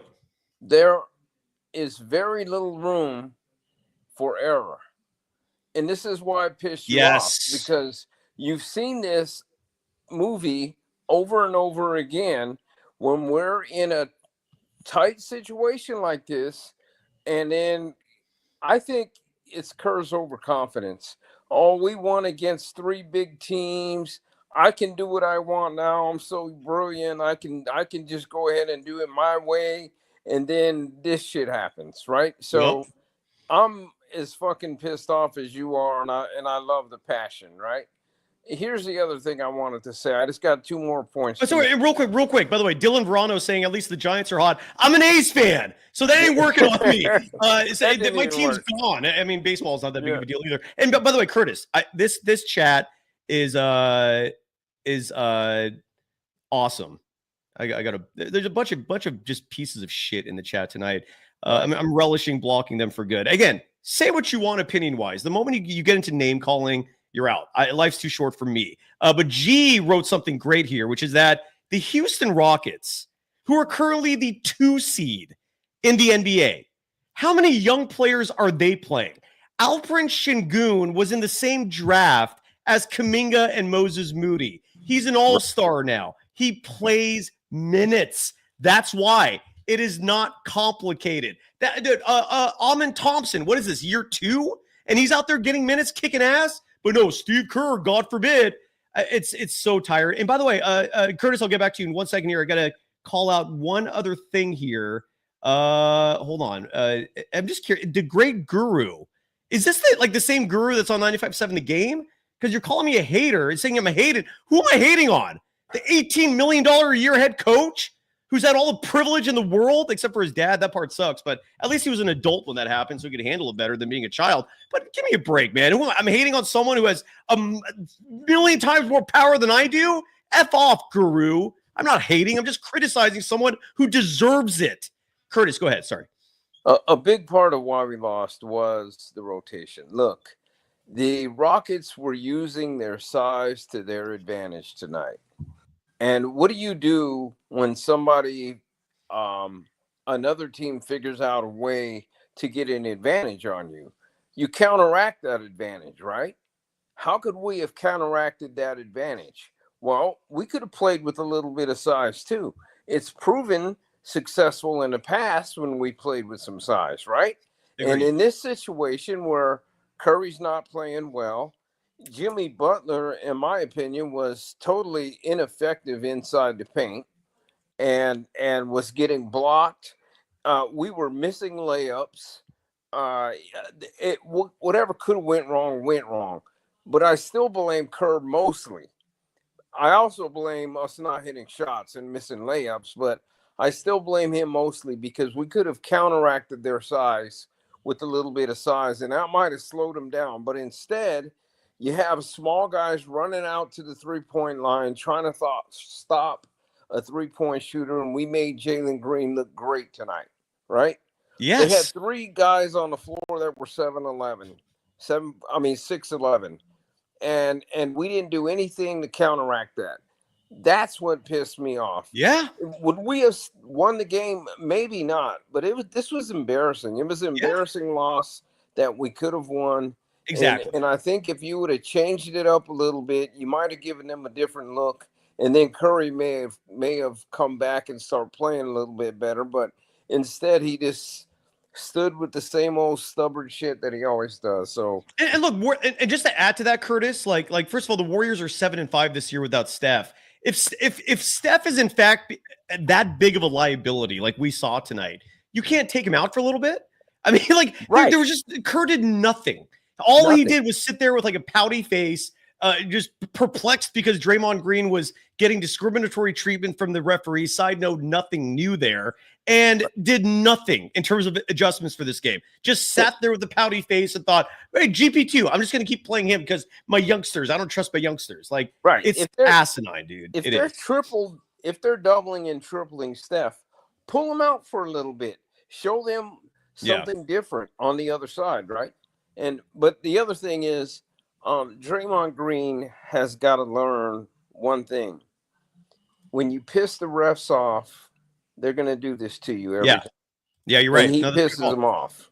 I mean, look, I'll say this, Curtis. I actually give Draymond credit because I feel like if this happened, let's say, I don't know, last year, he would have been long gone, right? No, he would, yeah. Like, he actually stayed in the game. Nearly as many games as he did last year. So he's grown a little bit. But I agree. Still got to learn that. I think Jimmy Butler is thinking, shut up, Draymond, But I don't blame it on Draymond. I blame it on the refs. They absolutely suck. And they let Steph get hacked all night long and did nothing about it. But anyway, that's it for me, man. That's what I wanted to share. Good call. I'm super pissed off tonight. Good call. And Curtis, I'm glad you brought up what you had a lot of great points there, but the reason why I don't react like this typically, there's only 4 games left in the season. The Warriors right now, like you said, I'm repeating a lot of what you said because of how awesome it was. The Warriors right now are 46-32. They share the same record with Memphis, with Minnesota, and with the Clippers. The Denver Nuggets are just a half game ahead. Oh, and by the way, the Lakers won tonight in OKC. So that didn't help things either. Yes, there is urgency right now. I guess I'm surprised why so many of you are like coming at me like, hey, take it easy on poor Steve Kerr. What the hell are you talking about? Again, $18 million a year. The guy's had privilege his entire effing life. He's the luckiest mother effer I've ever seen, possibly ever. I mean, again, the semifinal of the Olympics, he needed Stephen Curry to turn into a god, which he did. And that masked so many of Steve Kerr's issues. I mean, to not play Jason Tatum, even Draymond Green, his own player, called him out for how stupid that was. And he does this. He does this. It doesn't impress me one bit, man. Not at all. We lose one more game, and we're in the play-in my estimation. You're right. That's why I'm reacting like this. You're absolutely right. Because if they're going to win a title, they're not winning a championship as a play-in team. I guarantee you that.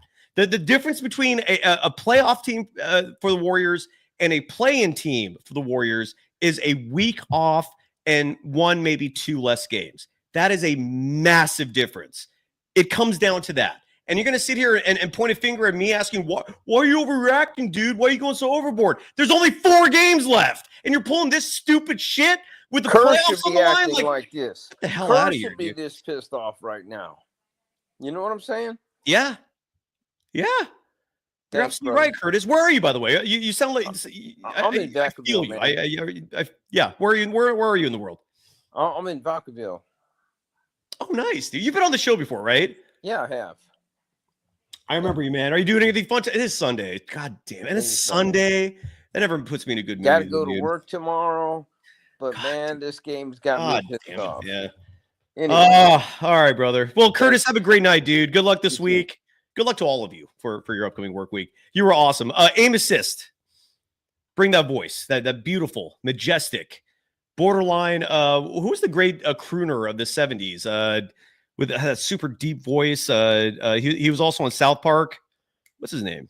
Anyways, Aim, good to see you. Your voice reminds me of his. I forgot his name. Yo, what up, Si? What's up, man? Okay, I'm not gonna lie. Si, for the first time, I gotta slightly disagree. Now, I'm not gonna talk about. Yeah, I'm not gonna talk about Kerr. Like, that's justified. I don't really care about that. But I think GP actually played good tonight. But I do think Kaminga should have got more minutes. I do think he should have played over Draymond.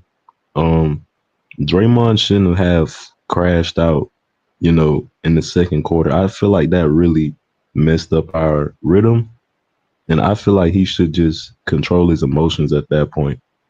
And I think Moses Moody, for the first time, bro, he played some ass. I'm not gonna lie, he was pretty bad today. Buddy Hield, I respect him getting those minutes because Buddy was actually good for the first time ever. So I don't know. I have to disagree with the Moses Moody one though.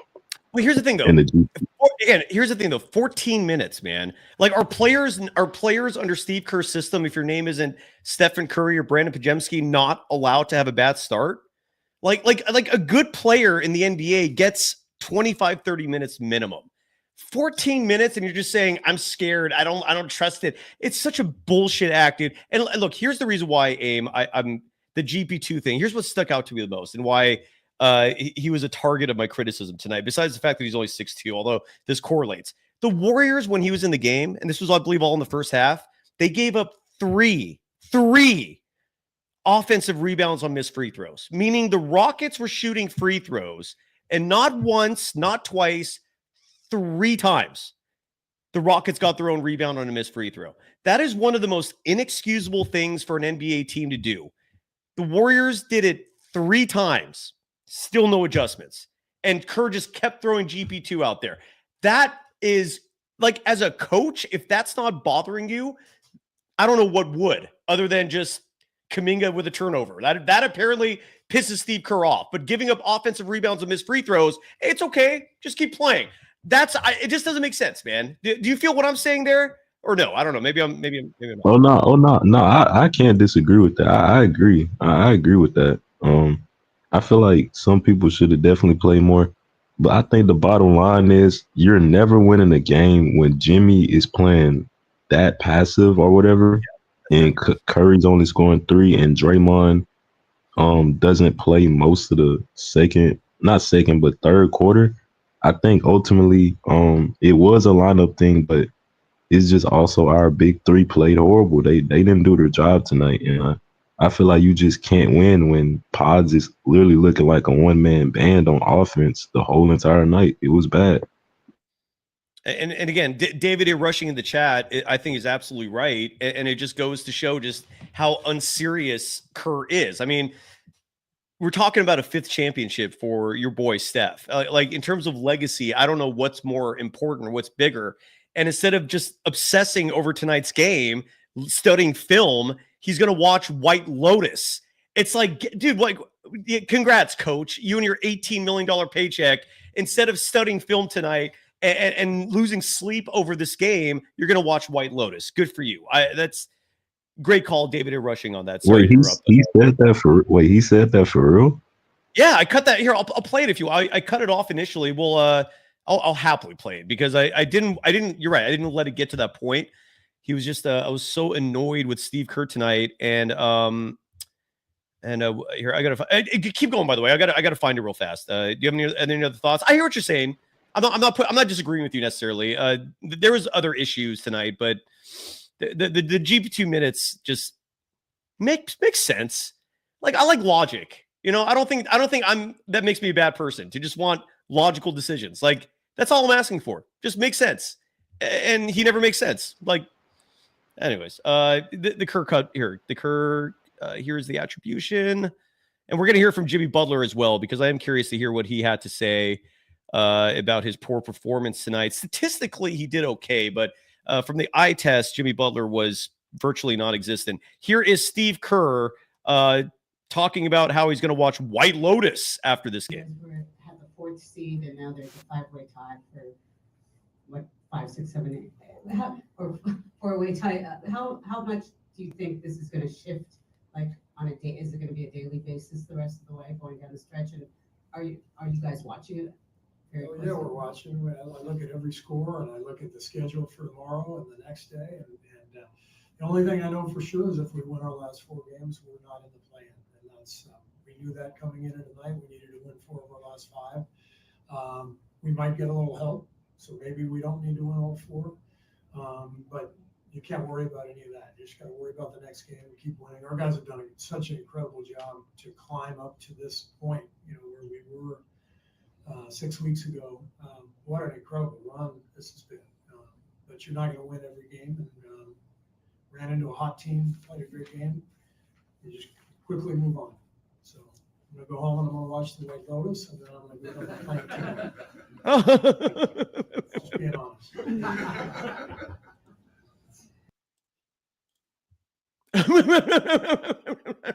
What? Wow. If I was in the media contingent there, I would not be laughing at that, but that's just me. Hey, go ahead. Sorry. So yes. Steve Kerr did say, wow. Wow. Do you want, bro? So, so we trolling? Like, we about to be in the play and he's trolling? Like, are we serious, bro? Like, that's crazy, bro. He drives me insane, dude. Like it's, again, the first title forever grateful for because he did take him to that next level. He didn't build the foundation. Mark Jackson did, but he did take him to that next level. My grandmother, rest in peace. Both of them, rest in peace. They could have coached those KD teams to 2 championships. And 2022, to me, is all Stephen Curry. That roster was built perfectly for Steph with Otto Porter Jr., with Nemanja Bjelica. Everyone forgets Kaminga and Moses Moody were on that team as well. GP2 when he was an actual force, not the version we're seeing now. Things were very different in 2022. That was Stephen Curry at his greatest. I don't respect him like a lot of people do. I don't. I think as a coach, he's good, but being a GM/personnel decider is also part of the job. He's terrible at it. Everyone forgets, even in the 2022 season, how many minutes Damian Lee and Juan Toscano Anderson were getting. Those 2 were also on the team, and Kerr lucked out a little bit, not getting bit in the ass, giving those 2 the minutes that they got. But I don't. Kerr is just overrated to me. There's too many instances where his decisions leave me going, "What the F was that?"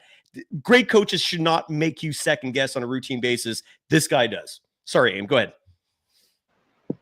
Nah. See, like I said, I'm not gonna disagree with none of that, but I feel like we should have did what the Rockets did last time. Obviously, they implemented the sack plan. You know how Sacramento just throws everybody at Curry. But I feel like the Rockets last time when Sengun and them was playing bad, they took them out and they said, "Yeah, we're not playing you for the rest of the game."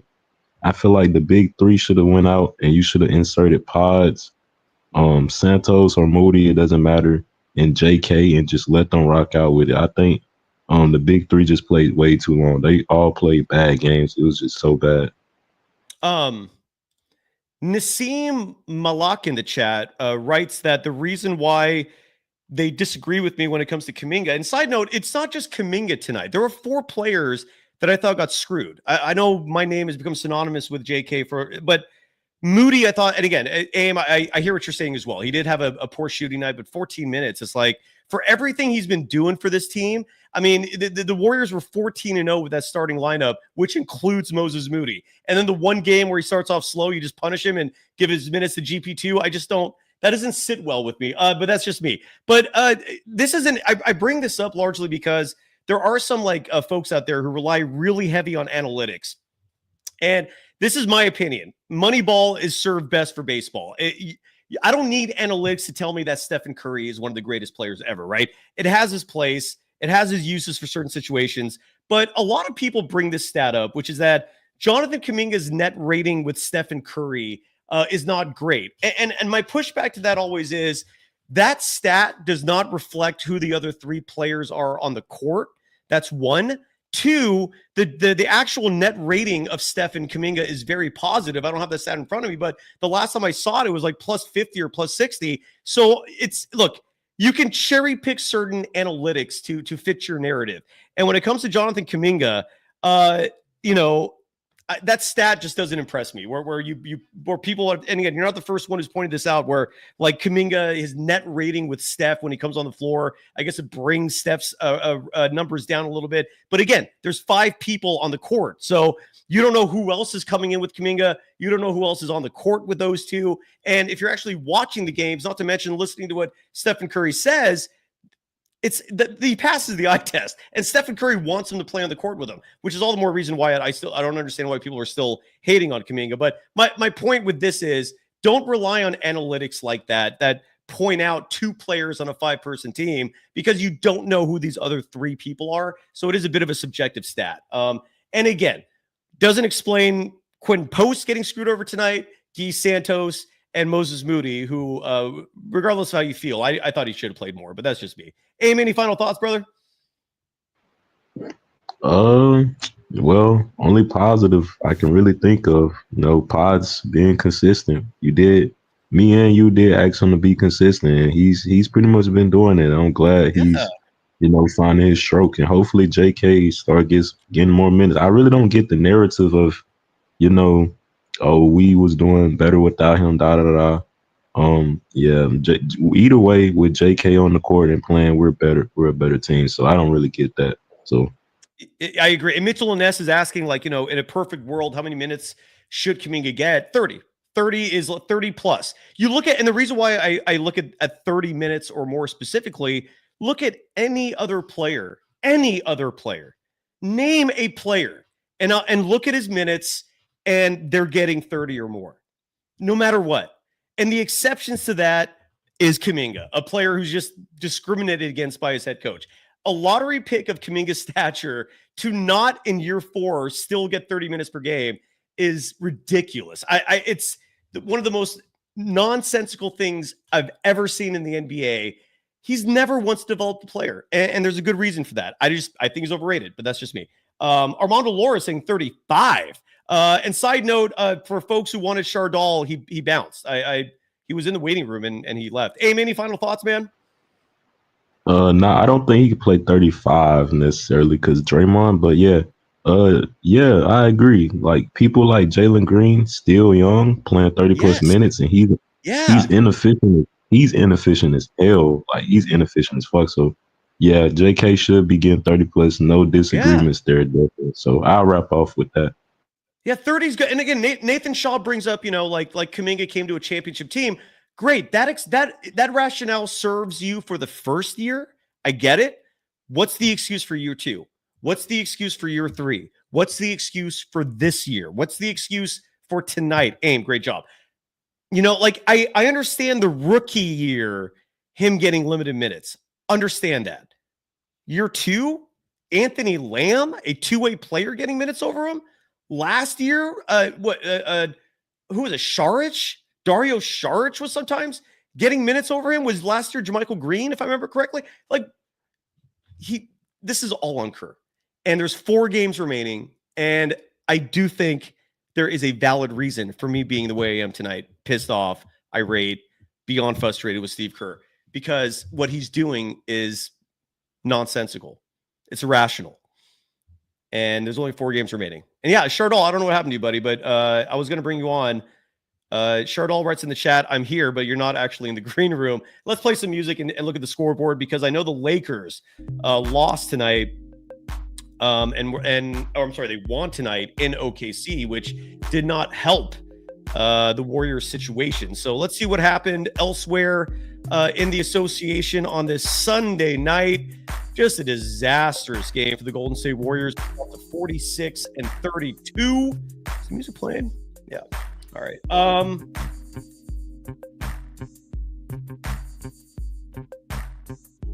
Patrick Stubbs writing, if the Warriors don't win it this year, I bet JK is leaving us. Good news for the Warriors, it's not Kaminga's call. He's going to be a restricted free agent after this season, meaning that if he does agree to sign with another team, the Warriors can match. One interesting scenario that I haven't heard anyone bring up about Kaminga, and this is a possibility. And again, I've never heard anyone say it. I was thinking about this the other night, and it just kind of hit me. Like, this could be an option here for at least the Warriors. The Warriors can also tender an offer to Jonathan Kaminga. What that means is that the Warriors would give Kaminga a set amount of money for year 5 of his rookie deal. However, and that amount would be something like 10 mil or 9 mil, some number a little bit more than what Kaminga has been getting in years 1 through 4. The Warriors can tender an offer to him so that he will get paid for year 5 on the rookie scale. The downside to that is Kaminga could leave as an unrestricted free agent after year 5. So the Warriors could basically put him through like another audition, for example. Side note, Flames, don't be ignorant, okay? Like, again, at least be accurate if you're going to come here and criticize. GP2, for the 20th time tonight, was not playing in the previous 3 games. Last game he played 2 minutes. All right? Huge difference here. Meanwhile, Kaminga, Moody, Quentin Post, Guy Santos, they had a big role in those games. They had no role in tonight's game, or at least it was limited. So it's not the same lineup. Same starting 5, yes. But the minutes beyond that, very different. The great Guru is quizzically laughing that I sat here and said Mark Jackson laid the foundation. Do you remember, or are you not old enough to remember, what the Warriors were like before Mark Jackson? The Warriors did not play defense for nearly 40 years before Mark Jackson. Stephen Curry, Klay Thompson, and Draymond Green themselves credit Mark Jackson for turning the whole thing around. So, and not to mention, the last 2 years that Mark Jackson was the head coach of the Warriors, they upset the Denver Nuggets in the first time they made the playoffs, and they actually won a game in San Antonio, pushing the world champion Spurs to 6 games in the conference semis that year. And then the next year, largely due to injury, they lost in 7 games in that first round series to the Clippers before Mark Jackson was replaced with Steve Kerr. But come on, I mean, don't disrespect Mark Jackson on that front either. Dr. Sean Stanley is saying that the Warriors will need GP2 in the playoffs. We'll see. I think it depends largely on the matchup. Even in the year that they won the championship, in case you forgot, he got hurt very early in that Grizzlies series, and they were fine without him until the Celtics. So it depends. But most importantly, GP2 is not the same guy that he was in 2022. He was a little big man in 2022. This year, he's just little. Period.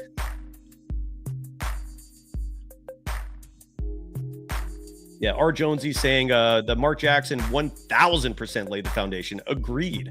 So going back to Kaminga, though, so there is always that possibility that the Warriors could just tender an offer and then roll the dice for him being an unrestricted free agent after year 5. What that would do is keep Kaminga's salary at a lower place for next year. Another thing I think they can do is also tender that deal, meaning you're paying Kaminga approximately $9 million next season, and then offer an extension beyond that to keep him around. And that keeps your salary cap number low next year, and then his extension would kick in after year 5. So that's a possibility as well.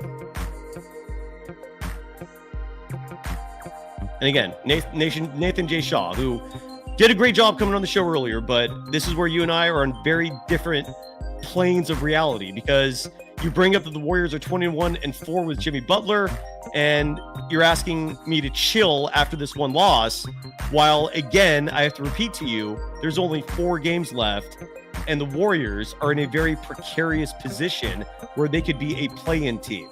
Every one of these games matters. So, no, I'm not going to chill, because this is important. This game was huge. Coast to Coast dropping $9.99, saying I blame Steph and Kerr for our records, because at game number 30, Steph was saying that the Warriors don't need to hit the panic button. You're right, and that was after a big win.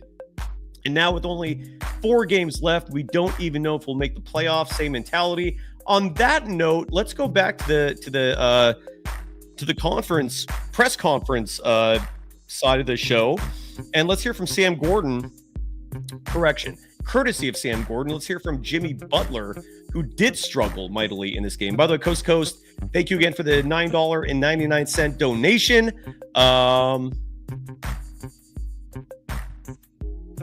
Here's Jimmy Butler. Let me turn the music down real fast.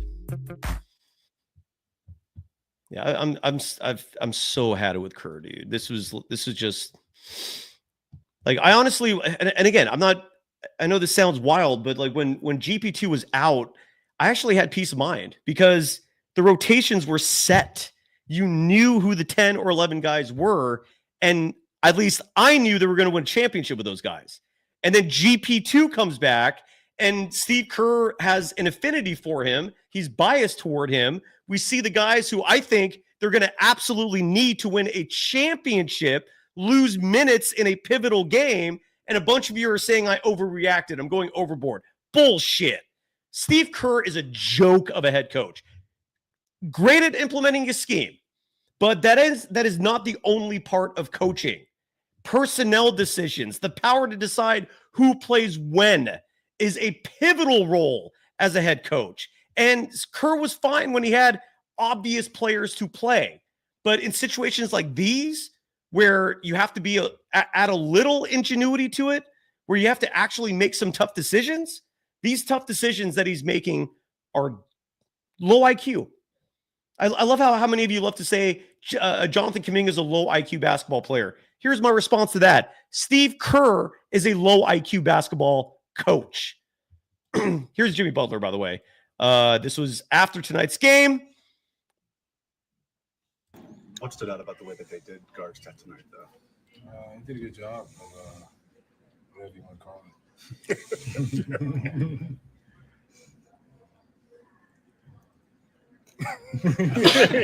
What do you call it? I don't even know. I've never seen an individual get fouled more than he gets fouled. To me, I think that's it's astounding. But it's crazy to say, but he's used to it. It's been happening to him his whole career. And he's found a way through it, around it, under it, whatever you want to call it. That's tough. You mean not just tonight? You mean since you've been here? I mean, yeah, I've seen it since I've been here, but I don't know how many years he got. We got 16. I'm pretty sure it's been happening for 16 short years. I get to see it, and it really angers me that he's on my team and he gets happy. You talking more on the ball when he's like going to the rim, or off? Which is the one that you feel like gets missed? Off the ball. Off, yeah. All right, I don't know what the hell they were talking about there. That was a waste of a minute. I apologize for that. Let's hear from Steph and Draymond Green. They took the podium together. That's a rare sighting. I feel like they've done that before in the postseason. I don't have any memories of them taking the podium together in the regular season. Actually, before we get to that, here's another Jimmy Butler attribution. This pertains to Stephen Curry and the fact that he never gets a foul call. I could barely hear the last attribution, so if this is a repeat of that, I apologize. These audio levels suck. And here's Jimmy Butler. He did a good job of whatever you want to call it.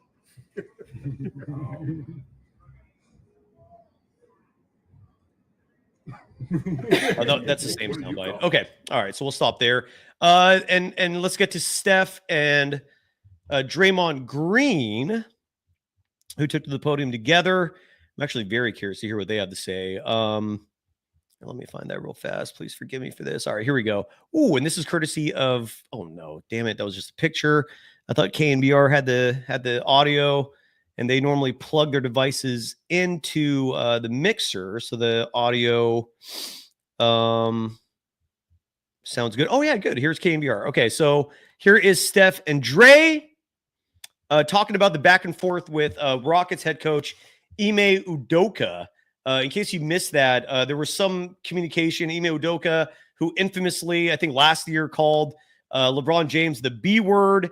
And so he had some words for Steph. It was impossible from the TV side to understand what was being said between them. Maybe there will be some light shed on that. Here is Stephen Curry. He made a reservation at International Smoke, and then he canceled it. And so I was kind of upset with him. And we went back and forth on that. Yeah. You like that one? Plug. Yeah, I know. You're in the business now. You show up to Mesquite either, so it was hot. Yes, sir. As weird as this sounds, I like the fact that they're just joking around. I like that. That tells me that they're going to shake this off really quickly. That's good. Who knows? I mean, I could be completely wrong on that, but to see them acting nonchalantly, goofing around after a game like that, that is actually a very positive thing. But when you look at the standings, which we're going to do now, you'll see why I'm not very happy. All right, let's take a look at the standings. Let's get the music going as we start to wrap it up here on a Sunday night.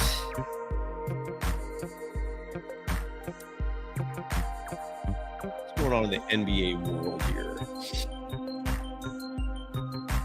Well, we start off with a lot of games tonight. The Milwaukee Bucks defeated the New Orleans Pelicans 111-107. I'm just going to get through. I'll read those ones, the inconsequential ones, really fast. This one was not inconsequential. The Indiana Pacers defeated the Denver Nuggets tonight, 125-120. The Pacers improved to 47-31. The Nuggets drop to 47-32. On a night where Andrew Nembhard had 19.6 assists, Nikola Jokic in the loss at home. By the way, this game was played in Denver. 41 points, 15 rebounds, 13 assists. The Warriors' next opponent, the Phoenix Suns, they lost in New York tonight at Madison Square Garden. Excuse me, a final score of 112-98. OG Anunoby, 32.6 rebounds in the win. Devin Booker, 40 points in the loss. The Portland Trailblazers are still in the running for a play-in spot, and they won tonight 120-109 at home against the San Antonio Spurs. Portland improves to 35-44. The Spurs dropped to 32-46. Kamara with 23 points, 10 rebounds in the win. Stephen Castle, 22 points, 7 rebounds in the loss. The Cleveland Cavaliers have been flailing lately, and this might be why OKC took their foot off the gas, tonight against the Lakers. The Sacramento Kings went into Cleveland and took care of business, 120-113 the final. Zach LaVine, 37 points in the win. Evan Mobley, 16 points, 9 rebounds, 3 steals in the loss for Cleveland. Sacramento now 38-40 on the year. Cleveland drops to 62-16. She's still 2 games back of the Thunder for home court throughout the playoffs. The Celtics beat Washington tonight, 124-90. The Atlanta Hawks beat the Utah Jazz tonight, 147-134. Major disappointment. The OKC Thunder just rolling over and laying an egg to the LA Lakers tonight, who won 126-99. Luka Doncic, 30 points, 7 rebounds, 6 assists in the win. Shai Gilgeous-Alexander, 26 points, 9 assists in the loss. LA is now 48-30. The Thunder dropped to 64-30 114. So 70 wins out the door. I guess that happened 2 games ago for the Thunder. The Raptors beat the Nets tonight in Brooklyn 120-109. And the Chicago Bulls 131-117 winners tonight over the Charlotte Hornets. And that is your scoreboard. And we go to the standings now for your Sunday, April 6th. Jesus Christ. Okay. Time is flying. All right. So this is the scoreboard for the evening, or the standings for the evening. I apologize.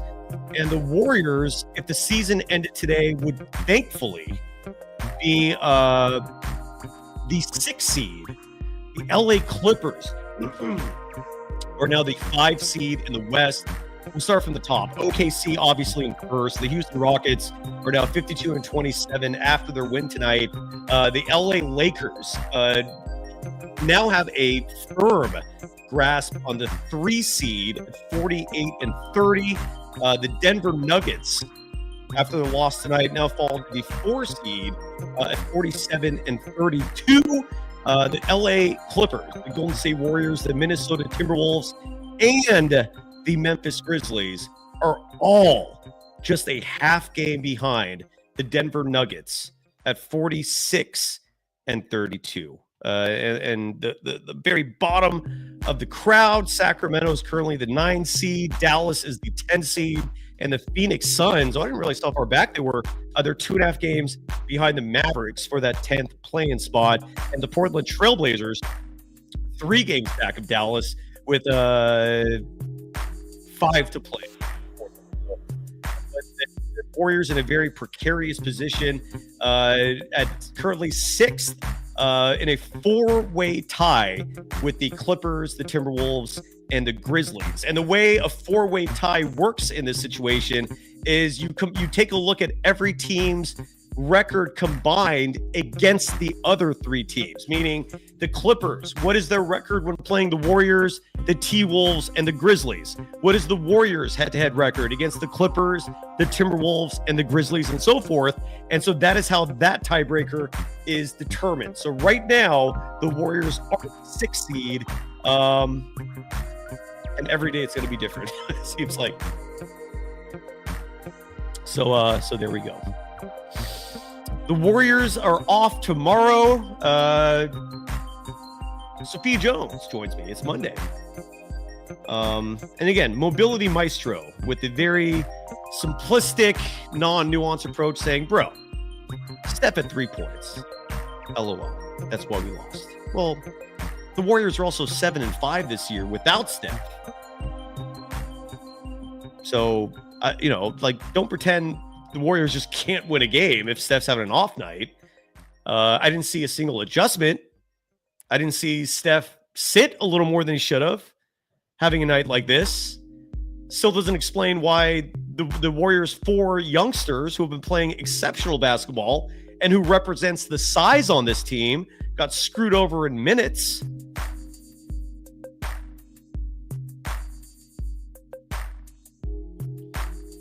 B do have 2012 saying Steve Kerr has been awesome recently. I guess. I mean, the Warriors are winning, but is he awesome or is Jimmy Butler awesome? Anyways. All right. That's it.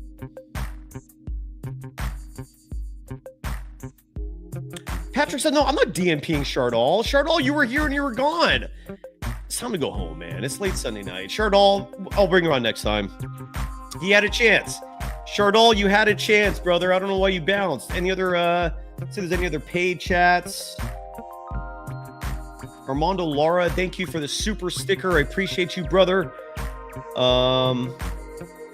Armando was asking also who that caller was in the middle way early on. That was Julian Bashir. I don't know what his I don't know if he has a YouTube, or I don't know what his social media handles are. And Coast to Coast again, thank you, brother. And I think that's it.